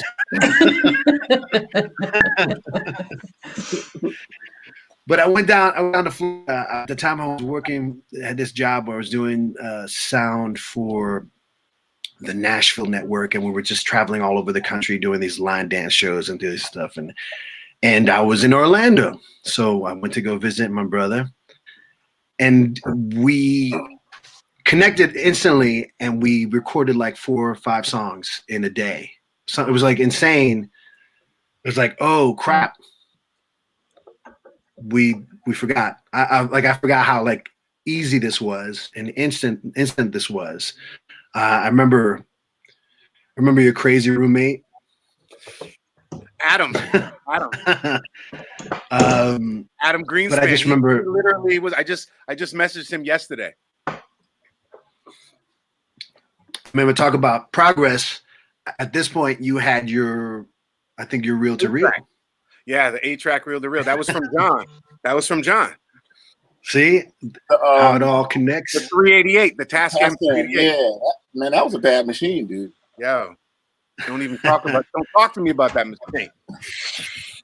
But I got this little picture of it. This is the re-release of it. But the original, I can't find the original cassette cover that we had done. I have it right here. Oh my God. Oh man! Wow. What does it say at the bottom? Oh, it says demolition tactics. Demolition tactics for stereotypes. Yeah, very, very, very prolific name. So let me play something off of this. Let me see if I can pull this up. Hold on. Share screen. How does this work? But that picture that you showed, the alternate picture, Gio, was from the Big Blue Room. Yes, that was from Chatty's place. Yeah. I'm wearing. There were quite a few pictures That's how from you there. know. I'm wearing moccasin boots. Yes, moccasin, Hawaiian shirt. That shirt's and from I've got my ripped jeans and my fishbone T-shirt and leather jacket. That shirt. My shirt is from Amvets. Straight up, I remember buying it. Wow. I believe all our clothes and part of our furniture at the time was from Amvets. The thing is, everything the two of you are wearing is like so on point today. Yeah. Like if you were to walk down the street with either of those outfits right now, it'd be dope. Just want to see if this actually works.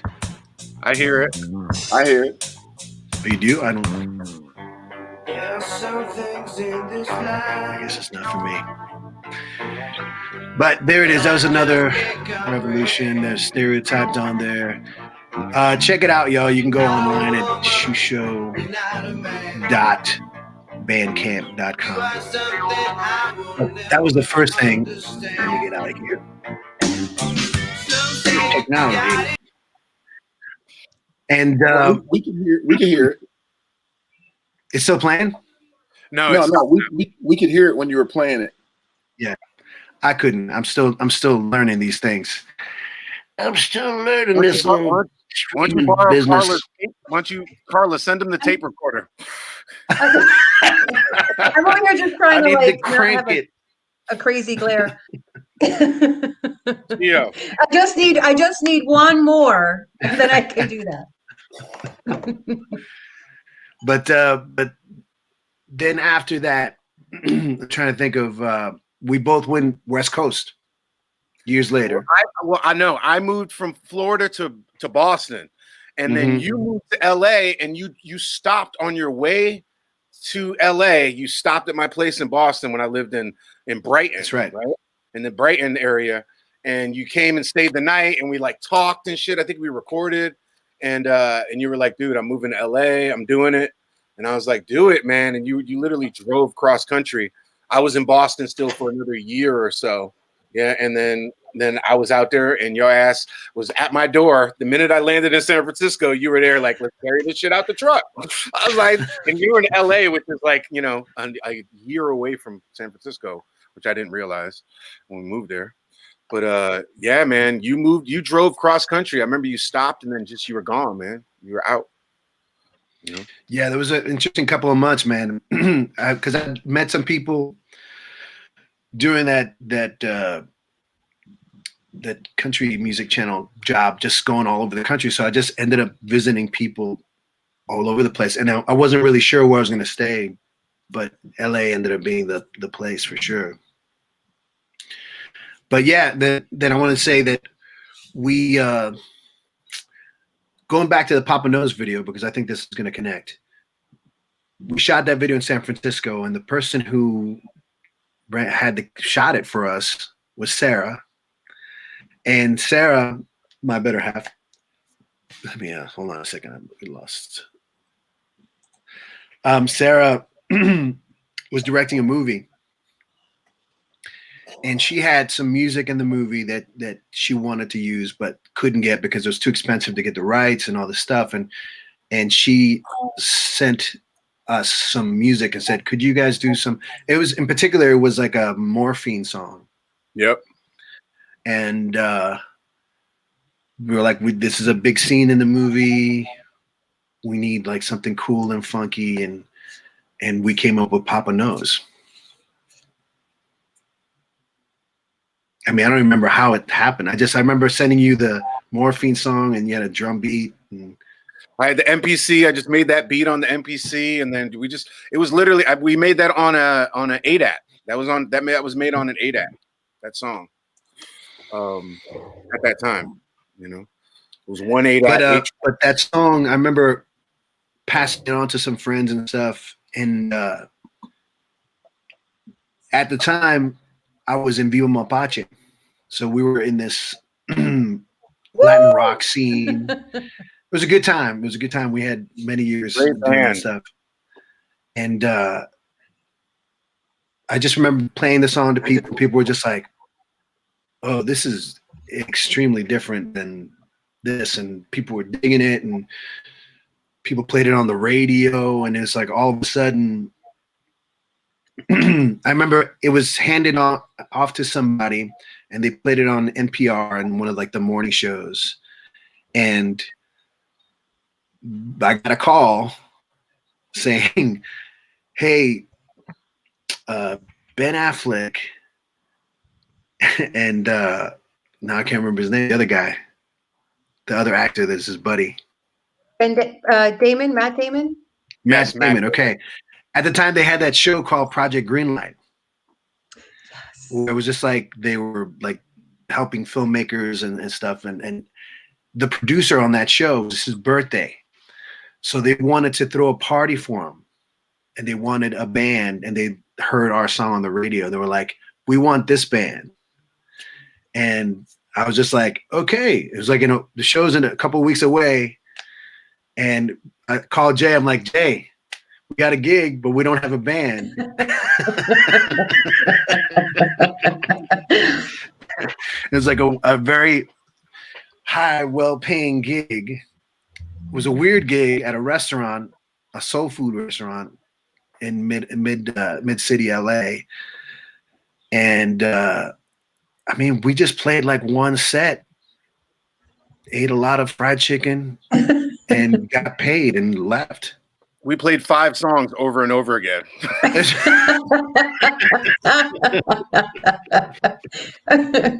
how you do it. That's how you do it. You play a guitar on your TV.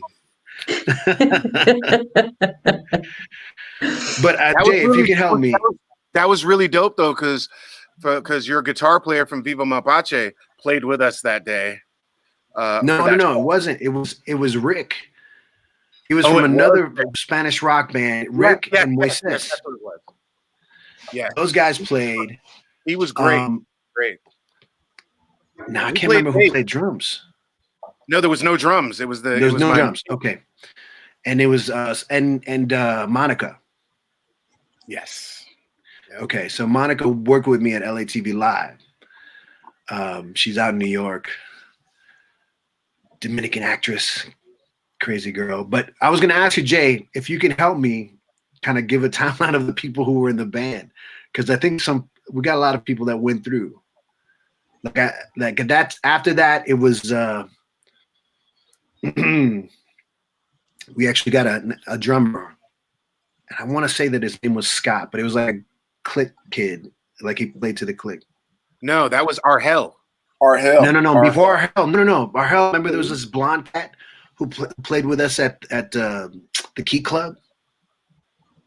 Damn, I don't even remember, dude. Yeah, I mean, I think he played 2 shows. I remember. Yeah, I remember the Key Club. Did he also do when we did the Viper Room?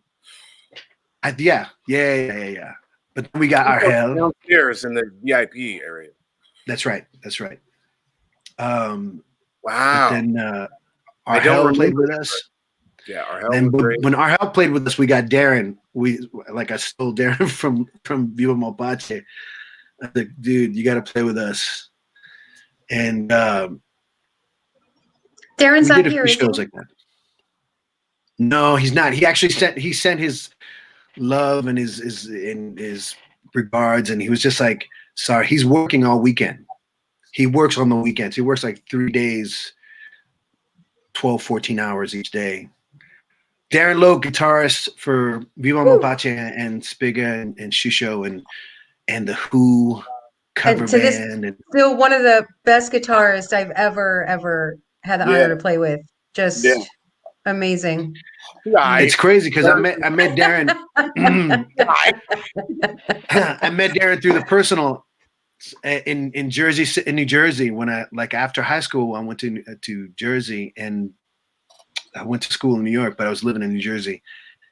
and there's like a newspaper, weekly paper called the East Coast Rocker, and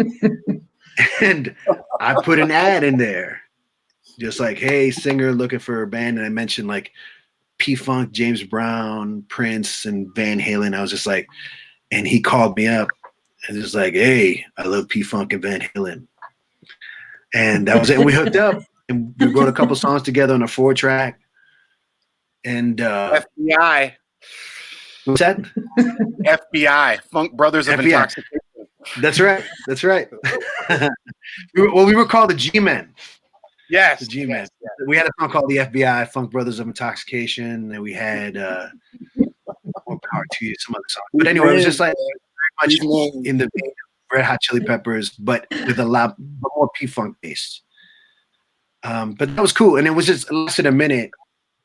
We played some shows in Jersey, but to like, I remember 3 people. But Darren's such a force that, like, you know, I always remained friends with him, and I was just like, dude, we got to play together. And I convinced him to move out to LA when we lost our guitarist in Viva Mapache, and he was we ran into each other, Leo and I, in New York. We were at this festival called the LAMC, but we went to a few years later. But we ran into him at this Cuban restaurant in Chelsea, La Tacita de Oro, or La Taza de Oro, I think it was called. Anyway, we just ran into him. It was just like, shit, Darren, what the fuck? And it's just like, Darren, come with us and hang out with us. And in 2 days, we had seen this one band. I don't know if you remember this band, Los Amigos Invisibles. Yes. Are you kidding me? Amazing funk band from Venezuela. We saw them play 6 times in 2 days. And we were just like following them around. And it was just like, I just remember that. I remember all these shows being sponsored by Jack Daniels. So we were like, it was like a haze. But at the end of it, I was just like, Aaron, you got to come out to LA. And that weekend kind of sealed it for him. But he eventually joined us in SPiGGa SHU-SHO. And I think that he grounded us in a way, like musically, the same as John does. I think John has always been our musical director. He's our Paul Schaefer. But Aaron always dependable. Mr. Dependable, as far as like his playing goes. Well, he could play anything. Like he could play anything. And he could play the intro to When Doves Cry. Enough said. Mm-hmm. You know, yeah. He could play that. I'm gonna tell you one. Well, many times where Darren impressed the hell out of me, but this one time, Gio, me and you conspired to do this song that we rehearsed, but we never did. We never had it on any of the sets. And this was the last date on the 2006 winter tour down in San Jose. It was Barracuda. And Carla. That's right. Barracuda. Carla didn't want to sing it because I think she had her throat was hurting. Yeah, I didn't have my voice that full voice. Well, we had been on tour for a bit. We're all kind of. That was you our guys last are show. Like, we're playing it anyway. Get to the mic. That was that club, Johnny. What was it called? Johnny what? Gio. I didn't know it was even on the set list. You just started playing the intro. Johnny something. That club that we were playing was called Johnny. Johnny V's. Johnny V. No, San Jose. San Jose, downtown San Jose. And that's what we also filmed. It was a cold Sunday night in San Jose. We also filmed Bionic there as well. That's right. We did. Yes, that's right. That's right. I should pull that up. Johnny V's. Johnny V's. So we were playing, and you know how I am. I'm a stickler for detail, you know, about music, and we played the song, and you know, there's a part in there where the guitar does right, but you got to be paying attention. And if you're going to do the song right, you're going to always do that part, because that's where the part comes in the song which is the reference that we heard all our lives, right? So we're playing the song, ding ding ding ding ding ding ding ding, right? And when that part came, I looked over at him like, is he gonna do it? And he fucking did it, and I was like, yes. It's a small thing, but you know how I am. I like for shit to be just so, and he always made it just so. And I know I was probably a pain in y'all asses about that. Sometimes I know I was a real asshole about it, but I can't help it. Now that you mention it, I've got a list here of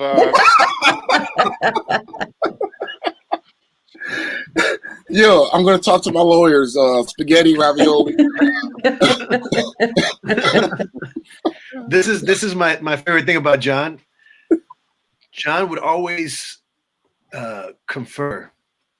He'd always like huddle. It's like, hey, Gio, can I talk to you for a second? No, his word was sidebar. Sidebar. He's like, hey, your boy ain't cutting it.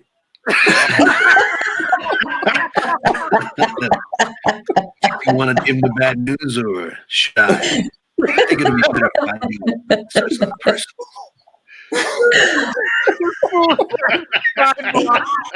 Your boy ain't cutting it. You got two ways for him to get out the band.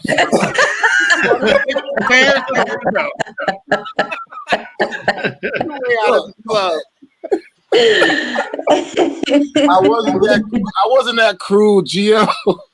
No, you would no. Oh my God, you couldn't be more diplomatic.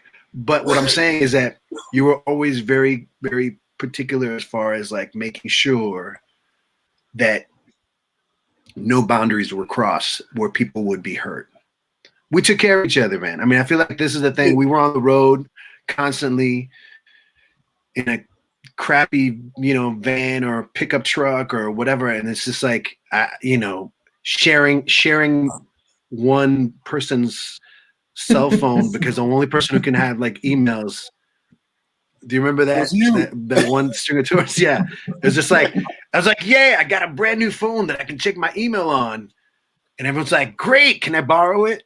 It was the sidekick. The sidekick, yeah. You and Jay both had sidekicks. Wow. But let me see if I can play this song real quick. Let's see. How about this? Hey, Gio. There you go.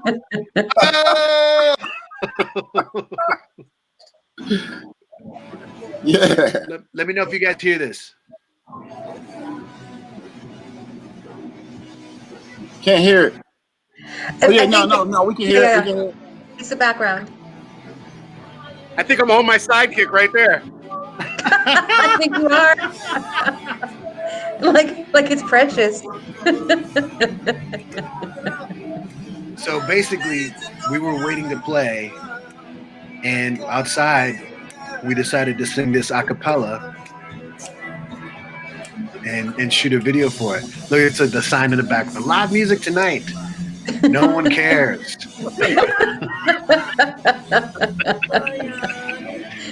Like there might have been more people on stage that night than in the audience. Right. Like the guy behind it who just came out to smoke a cigarette is wondering, is this band gonna leave like the other band did? But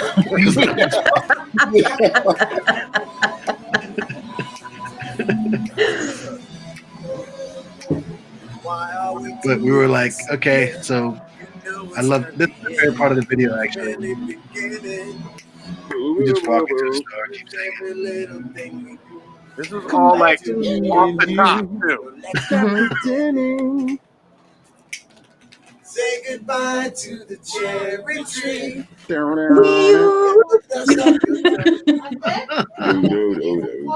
And I won't run away with you. The 6s, 9s, and 2s, what you know that I love.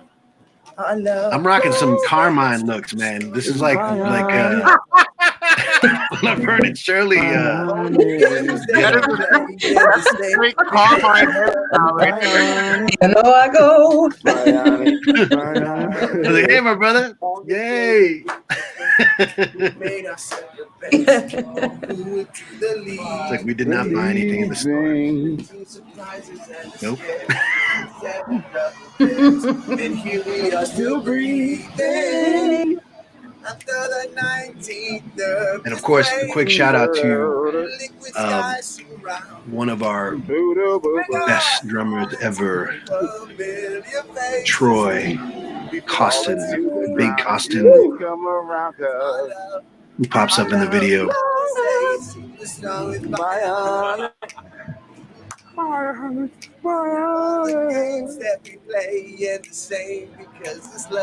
Again, this is another example of one of the cool things that being around you guys, we were always able to do. This is like the last show. I don't know if it's the last show that we played on the road. Yeah, that was the last show of 2006. Was it? Yep. Wow. And never separate. But we had seen some things on the road. I always think about that Arizona show where we showed up and the club was closed. Just a sign on the door, we're closed. It was the real bar. Like, it was the real bar. Oh my God. And we're just like, what the hell? But then we found that great 80s party down the street. That's right. We're like, we're here. We may as well dance. Exactly. But apparently they had served some underage people and got busted the night before and never bothered to tell the touring band that was coming the next day. From out of town. From another state. Man, we had drove from Las Vegas. Why not? Don't try this at home. Don't try this at home. Look at Troy.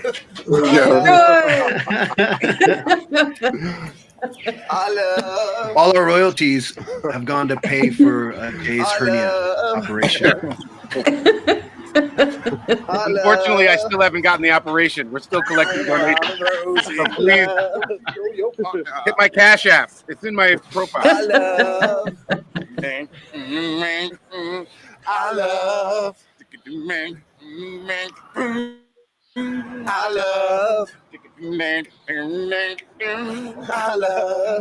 There you go. Hey, what the? What are we looking at? All we gotta do is throw some sympathy to it.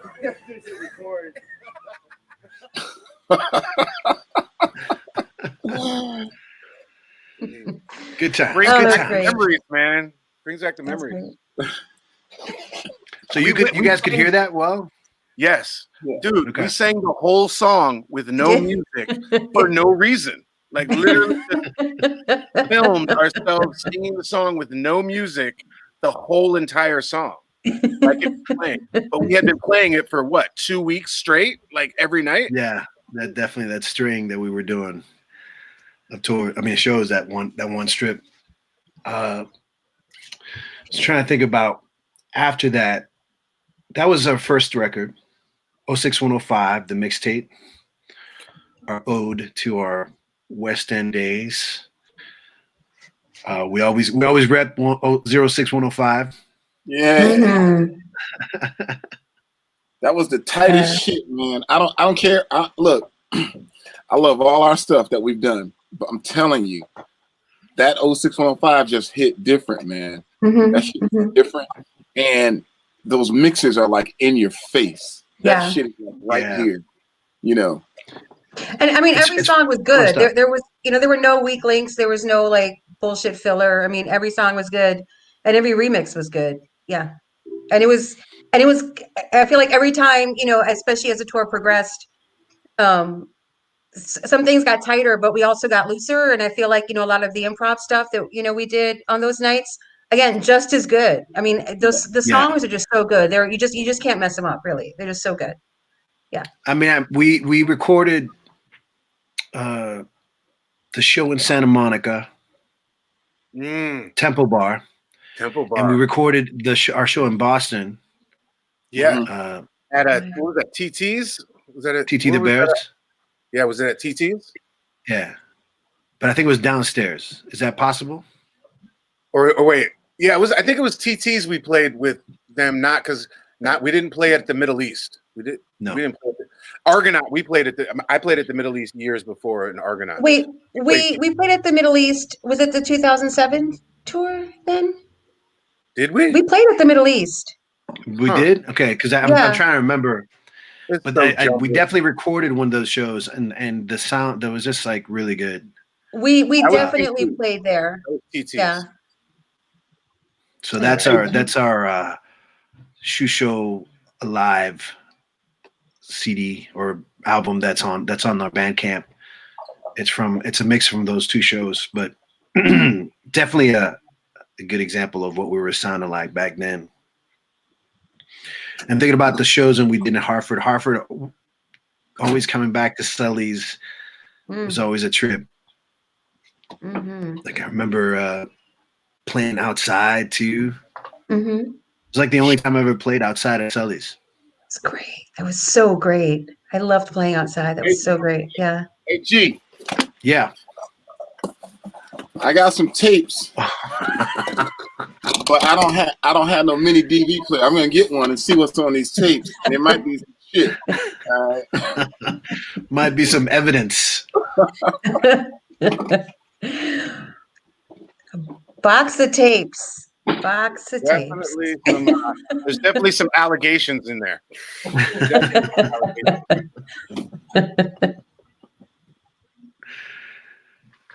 So crazy, guys. So I was thinking about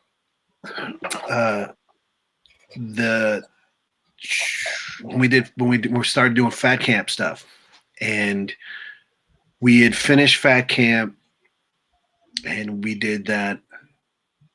It was like a release party. It wasn't the official release party because we did it again after where we actually played.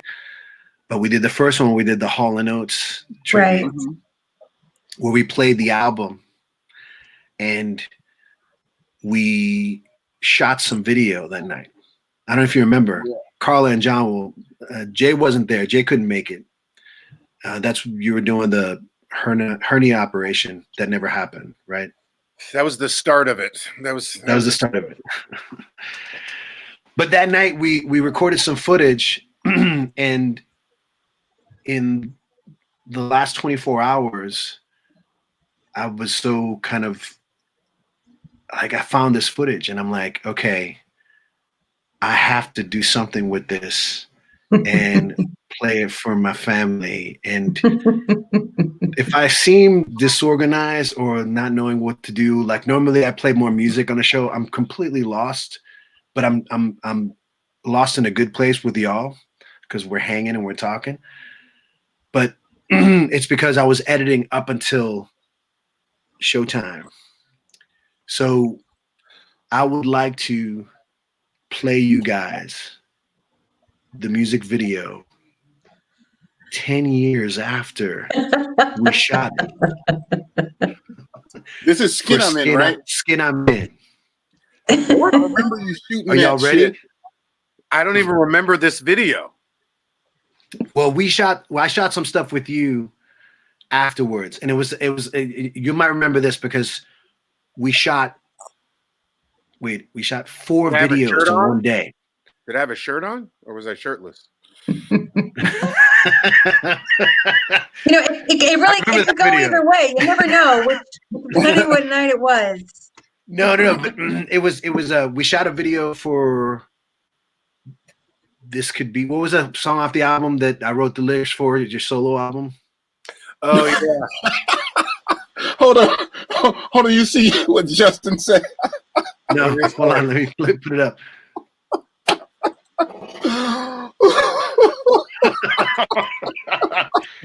Justin, I'm glad that you're watching. I'm glad you're watching because you're in this video.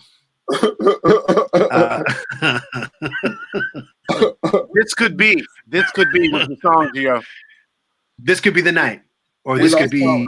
But we actually ended up doing the other song, a different song. We actually filmed it when you went to the club with me and filmed me driving across the bridge. No, that was another night. My History. Yes, I love that song, but I love the other song too. But we actually shot a music video for that. This Could Be the Night, and we shot a music video for Rashida. Oh, remember your basement? We did the whole glitter background, and you guys did the makeup.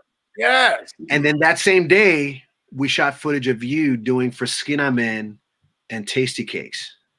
I don't remember any of this. This is crazy. But hold on. We also shot this promo. I think I might have it here. Hold on. We lost Carla. Hold on. She's coming now. Hold on. Oh, okay. Okay, cool. Sorry, I lost connection for a second. Okay. I feel I want to just put a little disclaimer before you show this. I seem to recall you asked us all to wear tracksuits for one of those. So to the people that know me, I don't remember that part. Wearing something you wouldn't think you're going to normally see me in, blames you. I may even have been wearing a headband, if I'm not mistaken. I blame that on you. Okay. It's okay. The Royal Tenenbaums version, the Royal Tenenbaums remix. Hold on a second, guys. Let me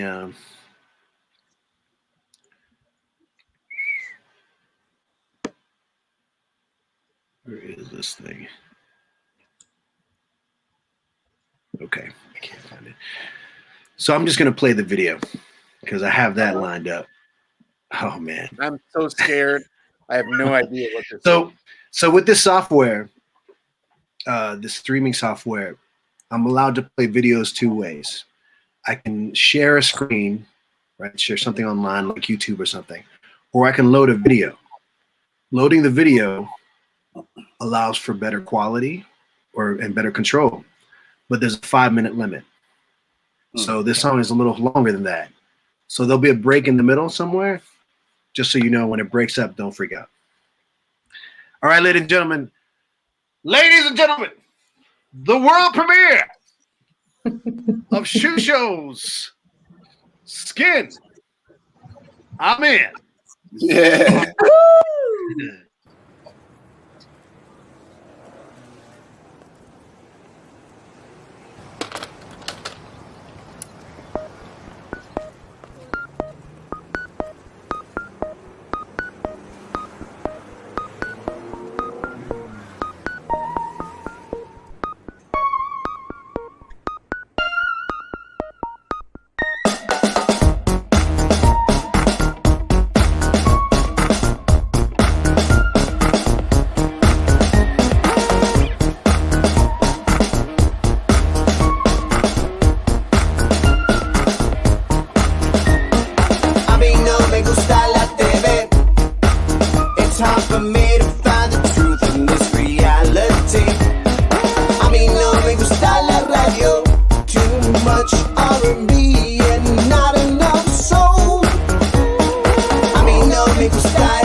Here just to be seen and work on the altar.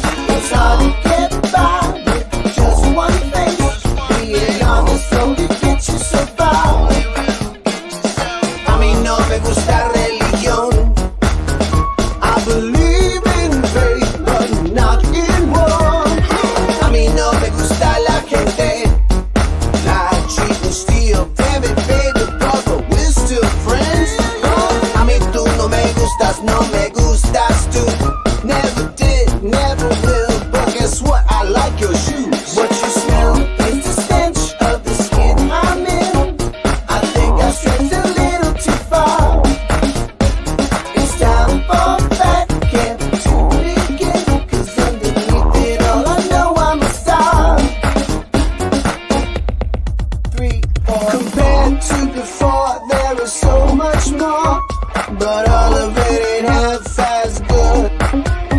So tell me now, where do we go from being down so low, baby? Dame la chuleta que está por la maceta, pague con la tarjeta de crédito espiritual. I need to be rock to sleep. Do not be alarmed, 'cause I'm done. It's just a side effect of the skin I'm in. I want it just a little too long. It's hard to get by with just one thing. Being honest only gets you so far. What you smell is the stench of the skin I'm in. I think I sent you a little too far. It's time on back and to begin. Underneath it all, I know I'm a star. A little tune up and I'll be fine. I will sweat the pain away.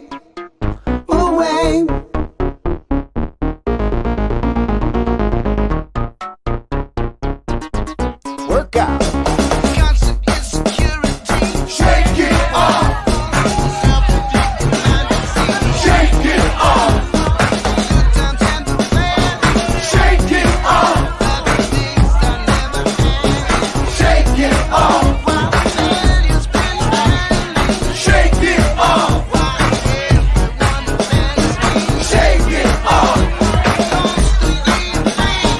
Shake it off. Shake it off. Shake it off.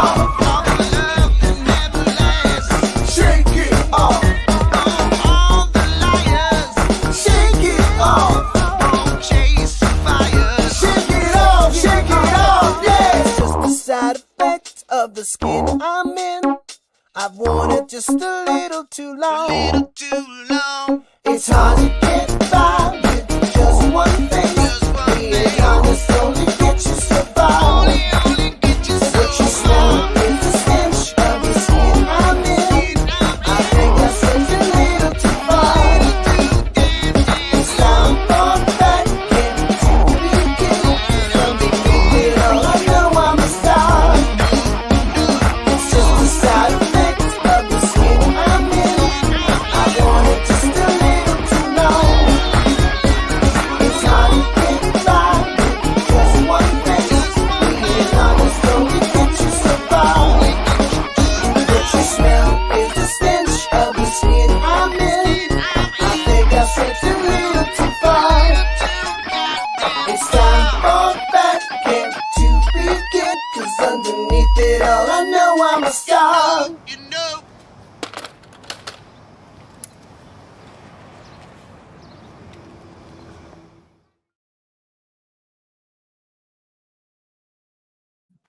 Yeah. Wow. Welcome there, yo.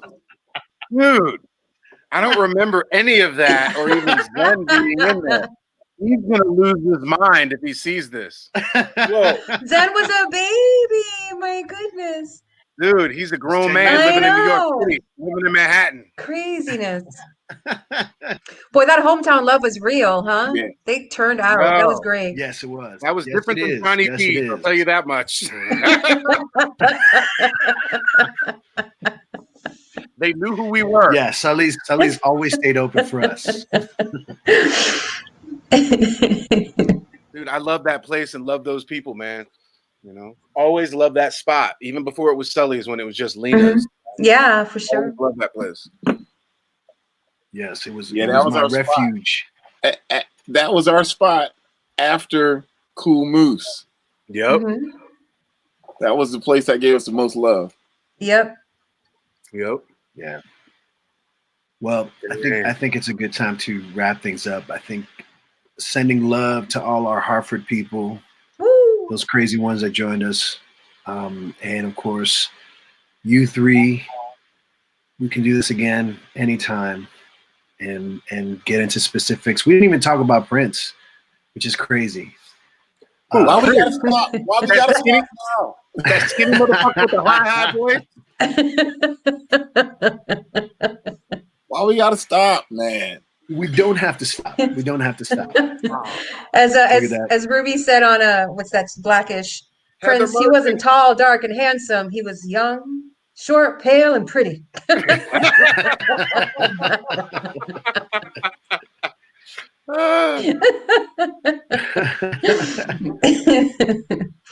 Look, Justin remembers it.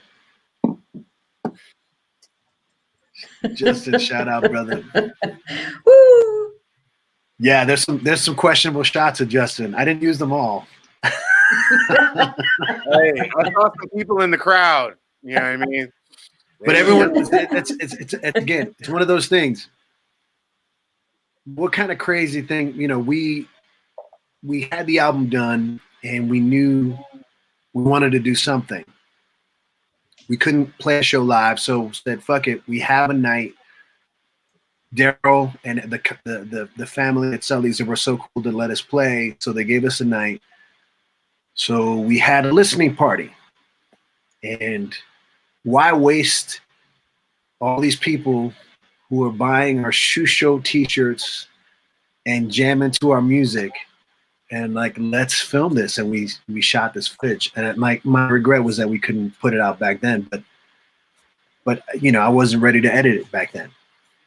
So. Oh shit, you just edited it? Last 24 hours. Holy cow. Wow. Yeah. Wow. Yeah. No. It wasn't edited. I still have the footage for Tasty Cakes as well. That will be coming soon.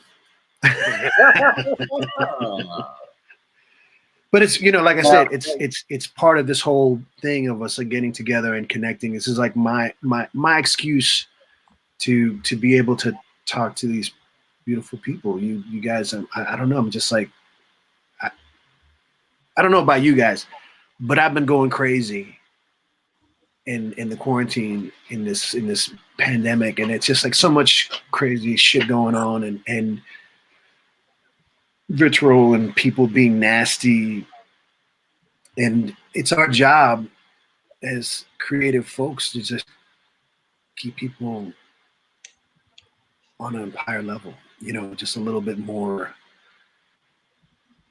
hopeful, you know.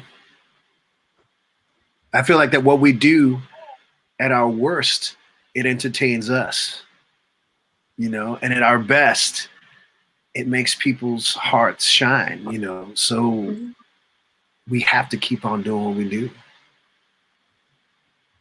Yeah. Right? Absolutely. You don't have to agree. Hey, you got a couple songs from a couple of great folks. Did you listen to them? He probably dropped him under his bike and rolled over him. You know, you probably think we're trying to put a dark cloud over your head. You felt like this before. You felt like this with us before, remember?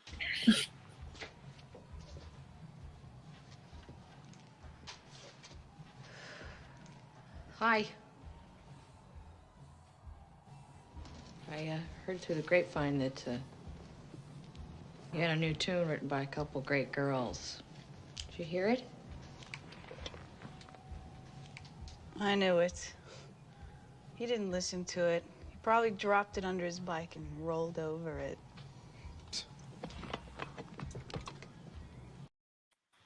Wow. Queued up. Hey, if you want to make music, you know, you don't want your producer all up in your videos.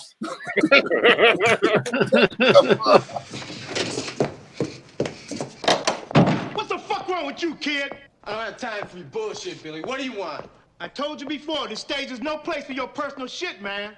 That's life, man. Life my ass, motherfucker. This is a business, and you ain't too far gone to see that yet.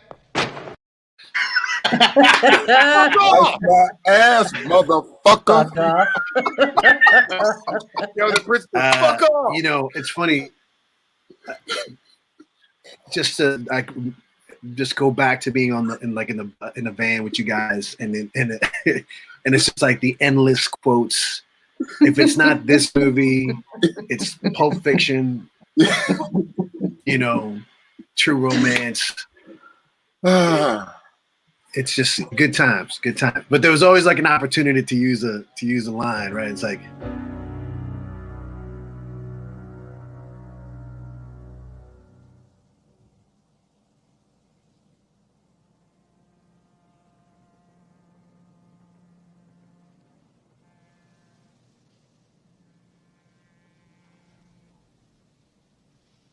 Is that yours? Of course it's mine. Whose else would it be? I got lots of them. They're all different, too. I'd like to see them. You got them written down somewhere? No, man. I don't write them down. I don't have to. There's a big difference between you and me.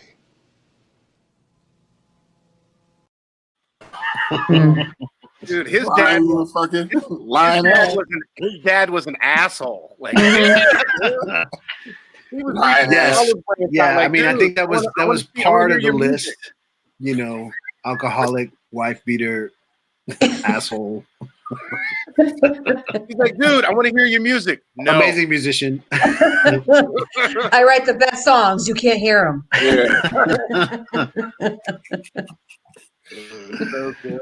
They're too good for you. Extra credit for whoever can say the line comes after that. What was the last line? Well, the line that comes after is like, "You got a girlfriend?" I thought before that it was. I saw mom up the street. She looked pretty bad. Right. Oh, you have anything to do with that? Yeah. Any idea how she got that way? Dad goes, "You got a girlfriend? You gonna get married? I don't know. Never get married. Never get married. Link. Yo, my squad. It's like Christopher Nolan directed Purple Rain or some shit. This shit is like dark. That's a hell of an actor. Clarence Williams III. This is one of my favorite actors right here. Look, one of my favorite actors right here. Check this out.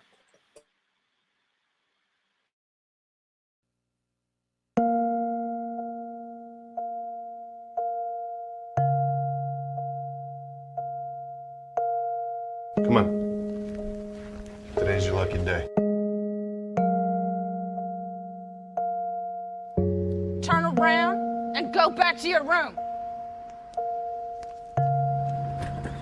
A job anchors your day, grounds it, helps you understand where you fit in the world. Take me, for example, my job tells me I belong here, in this room.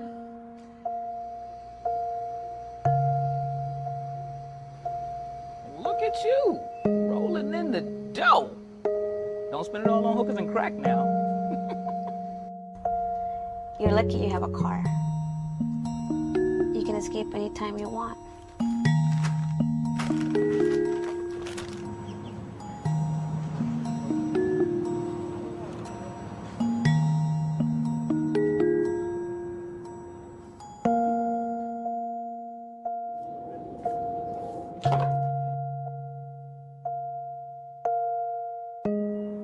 Dad?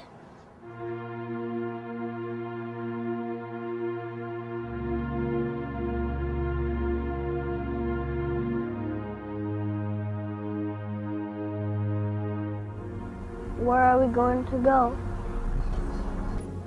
Can't you talk? I can talk. You keep quiet. Well, okay. With me, amigo? We simpatico? Hasta Sandinistas. Because if you travel in a circle, you start at one point on the circle. You go all the way around the circle. You come back to the same point on the circle. It's like you never left that point.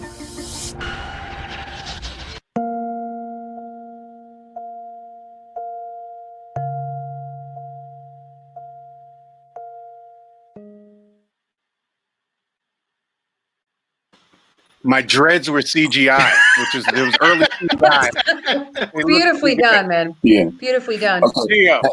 Hang on. I was just talking to Spaghetti Ravioli and Fargnoli, and they want to discuss terms about this name Cornelius and how you got it and everything. So I'll let you talk to the Ravioli brothers, and we got to get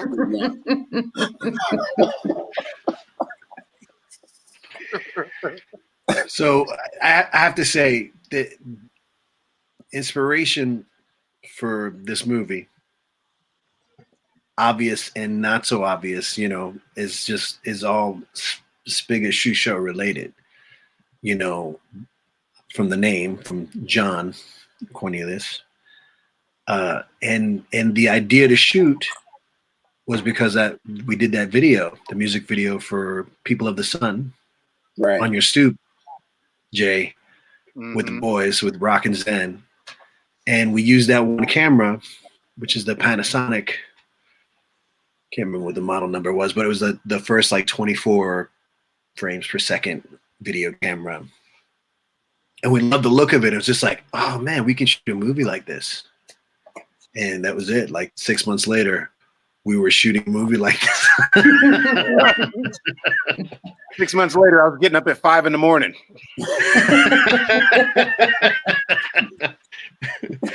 It's like, oh, wait a minute. I signed up to be in a movie where I'm in every scene. And have to write all these words. I was like, holy shit. Crew was looking at me like, did that guy even read the script? That guy's the star of the movie in every scene. Can't remember a damn line. Poor Jay was going to work at night and coming doing shoot of the day. It was just like, it was an insane couple of weeks, but it was magical, man. It was magical. It was a heat wave in Oakland. Yep. But so many things happened. So many things worked to make this kind of come out the way it needed to be. And Sarah wrote an amazing script, and the rest of us just messed it up. But destroyed it. Like literally half of her beautiful dialogue was cut from the movie, and my character became a mute.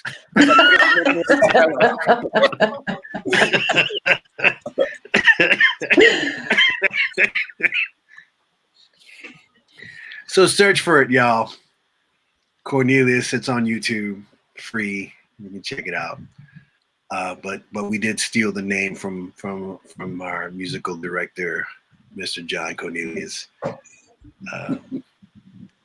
Because wait a minute, let me find this thing. There was also a song. Yeah, I'm just gonna look for that right now. Seis nueves. So let me just front load the song that so I used to go over to, I'm in the Coast Guard, right? So I'm stationed in Alameda, and Jay lives in Oakland. So I would go over to Jay's house and cut some music. He'd say, here's a drum line, just play some bass. So I'd play some bass, and then this particular time I had to go on patrol, so I was away. Well, while I was away, Jay called me, but it went to voicemail because obviously I'm not home. So my voicemail. Hi, this is Cornelius. You can keep talking. So my voicemail said that, and so apparently he called back, recorded it, and then took the bass lines that I laid, and then some drums and made a groove, and then of course Gio, the songwriter of the millennium, comes up with a whole song about Cornelius that to this day I still don't know what the fuck you saying about me yet. It's saying in Espanol. No, it's funny, man, because I think about that song. It's just you write what you know, and you are, you're the glue. We always depended on you, and it's like it was such an easy song to write, and fun. I always think of it as like being kind of like light, but light in a good way. Like it just kind of feels good. Well, just the bottom line, it's an honor to be part of That's the ode to Vinny right there. The fluting and the little synth and the fluting. Oh yeah, Casio flute playing mofo.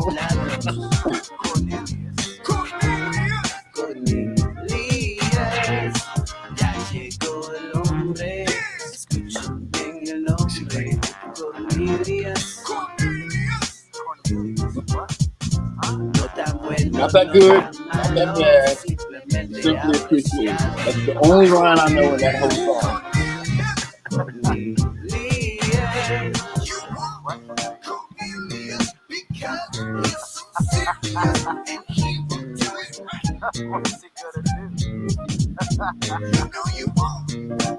Groove is tight though, Jay. Yes, it is. Palabra.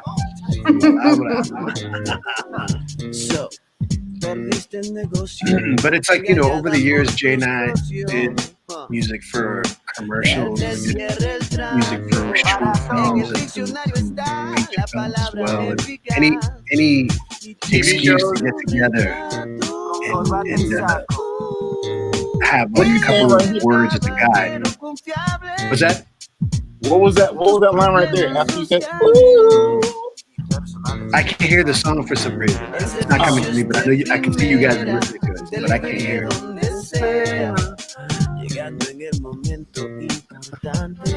Important. That's right.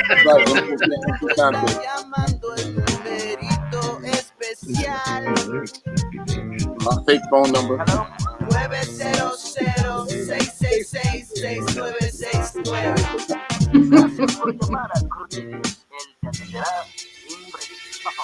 So this is on SHU-SHO Lost and Found Volume 1.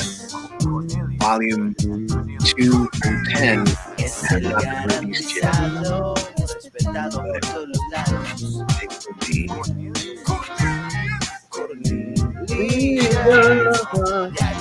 What else is in the Lost and Found Volume 1? I can't read it. It's too small. It's Tuyo. Oh yeah. Just give a little sample of that real quick. Yeah. First time I heard this was at that apartment. You had the roommate. You stayed on the second level. Who you talking to? You, Gio. Remember the apartment you had? Oh, in Echo Park. Yeah. First, it was me, Monica, and Jay. Yeah, it's right by Dodger Stadium. That has this one that we played actually a few times live. That shit hot. This is the joint right here.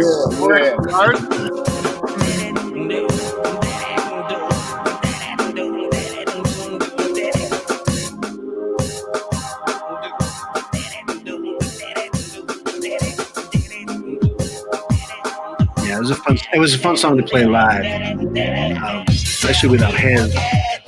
He was really good, kind of electronic drum and bass kind of drummer. He understood dance music really than any other drummer I've ever played with. Now, hell, if you're out there,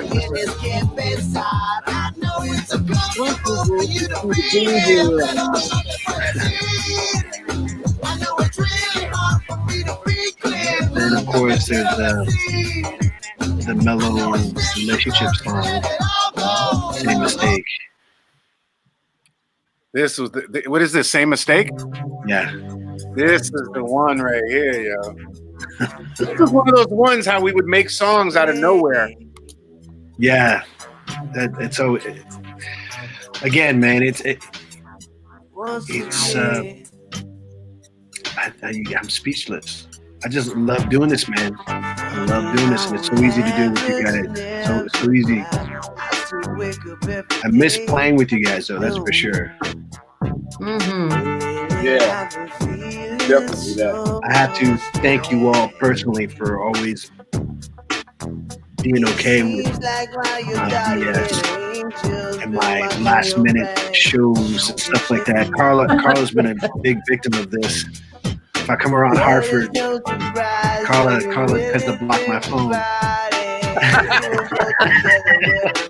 It's like, oh my God, whatever it was, if there was a movie that was out or a book, she was gonna want to do a show about it. We got to learn these things 5 minutes before the show.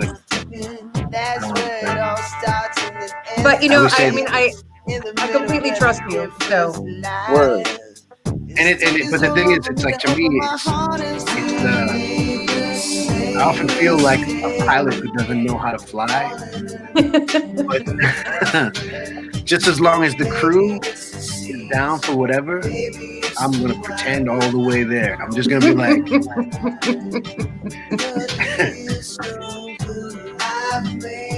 let me smooth this one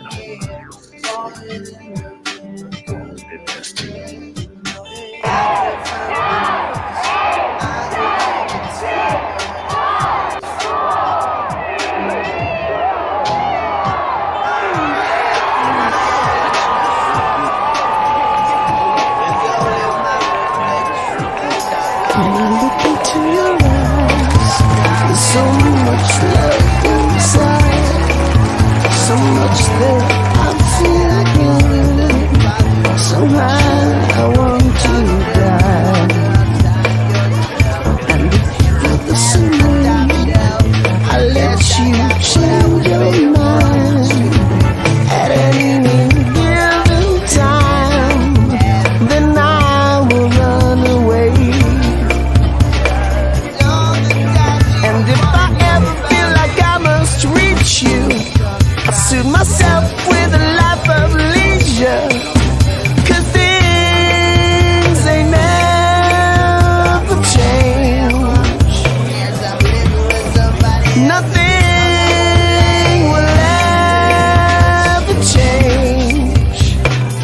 The look of love is in your eyes, and for all this time I thought that you were blind, but you just lost your mind. You know I'd really love to stay so we can play this game, but it is getting late. Must be on my way. And if you ever feel like I must find you, just stop looking behind you. 'Cause things, they never change. Nothing will ever change. Everything stays. Everything stays the same. Yeah. Ya sabes, si estás por ahí, mamá, nada cambia.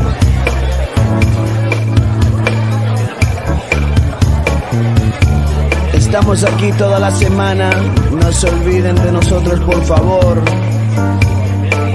A ti, a la señorita de atrás. Wow. Mesero, dame otra, por favor.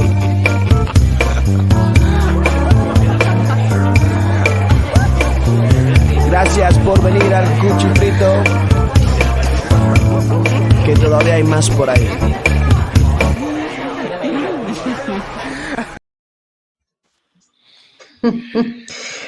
How's that MySpace account working out for you?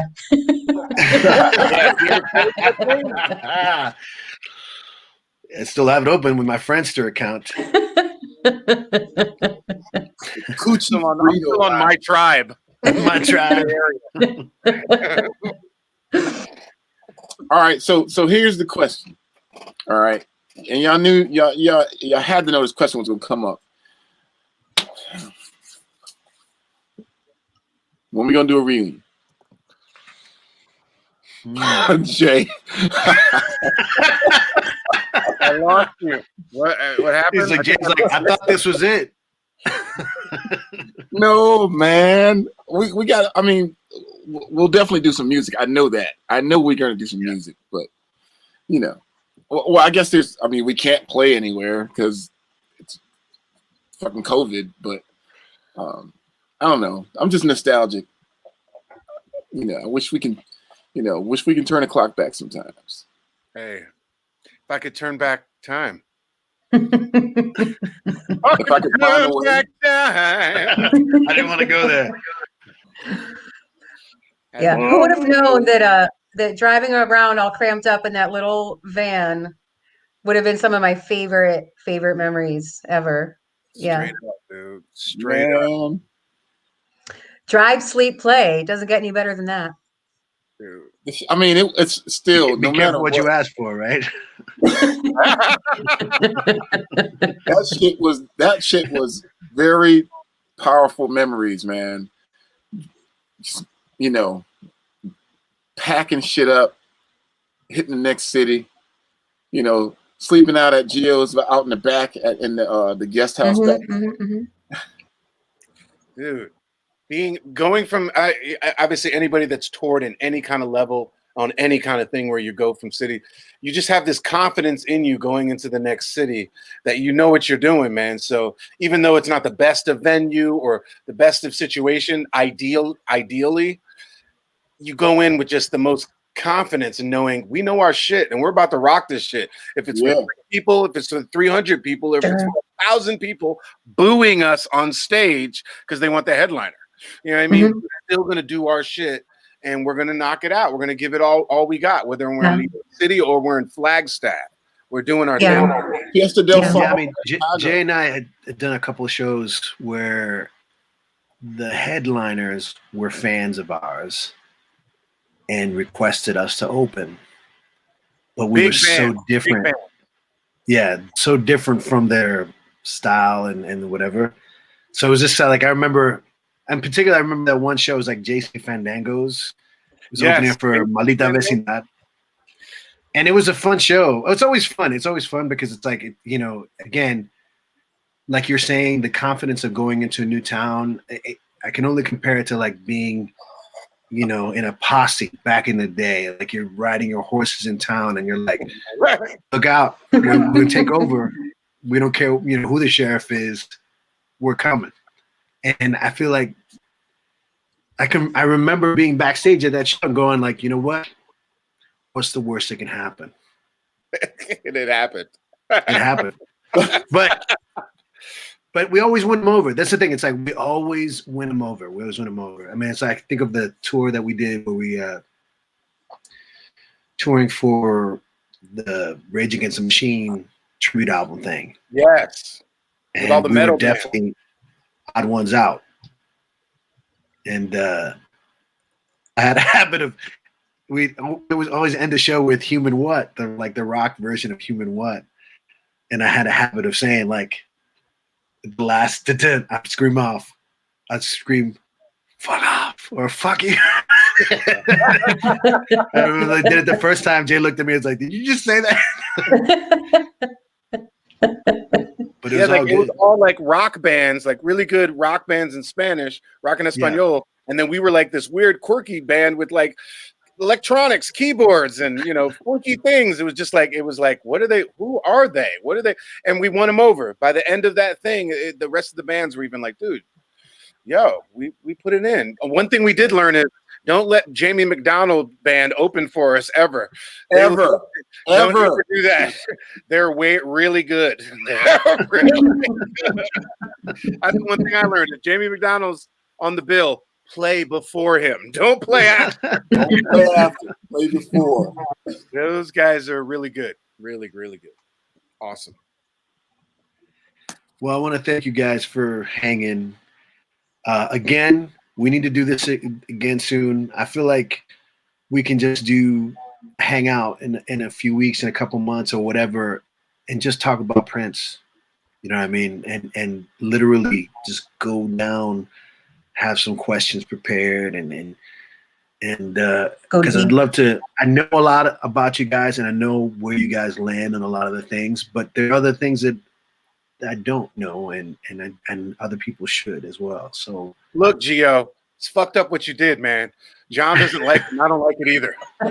Obviously, you don't have what it takes to do a podcast, but to show you was sympathetic to your problems, I'll send you a link for the next show. For your girlfriend. Enjoy it.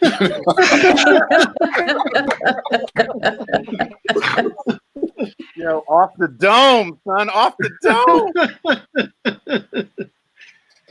It doesn't go away. It doesn't go away. But thank you all. I love you. I love you to death, you guys. I'm so glad that you guys were able to do this. Shout out to all SPiGGa SHU-SHO family members. Woo! The past, you know who you are. And of course, a shout out to all our family and friends that have supported us through the years. People who gave money for our fundraiser when we did Fat Camp, all the people who came to shows, all the people in that crazy video, and our closest family members who always supported us in our crazy ideas and adventures. And then finally, of course, you guys, specifically you three. Thank you. Thank you, homeboy. Without you, none of this would have fucking happened, bro. Like without John, without Carla. Dude. I mean, yeah, it ain't a one thing or me and Gio only. It's literally if me and Carla didn't make music on 4-track to make me think I could write songs. Like seriously, like we made songs that I was like, holy shit, maybe I know I can do this. Before I was any really good at it. Like I was like, oh, this could work. And John tricked me into thinking that he knew how to make music. You know, I thought I could do it. You know? It literally is a circle. Like, and then Chatfield, Justin, fucking those guys, Jake, you need to play with those guys. I mean, it's really crazy how it all ties together. That gave us confidence and skills and experience. And you, Gio, being a person that's kind of that's a leader, I'm sure you've done it. And did it in Liquid Circus, like getting them to let's go to New York and play. Let's go do this. Let's go to Boston and play. Let's get out of Scarlett's and go play in another city. Let's go play CBGB's. I remember going to see you guys at CBGB's, man, you know, just taking a chance, and you take a chance and we follow you. You know what I mean? For sure. Well, thank you for following me with this chance. Any excuse to get together with y'all. And for me, it's been a surprise because I've seen these things online. I've seen people do it, and it wasn't until I actually tried it that I felt, oh wait, there is a real connection here. You know what I mean? It's like it's even more than a regular Zoom. The chance to talk about our loves and struggles and experiences, and it's so cool, man. It's so cool. Thank you. Thank you. Love you guys. Love you, Carla. Love you. Y'all.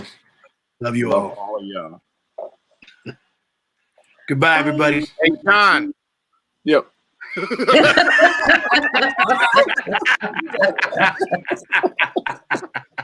Yeah.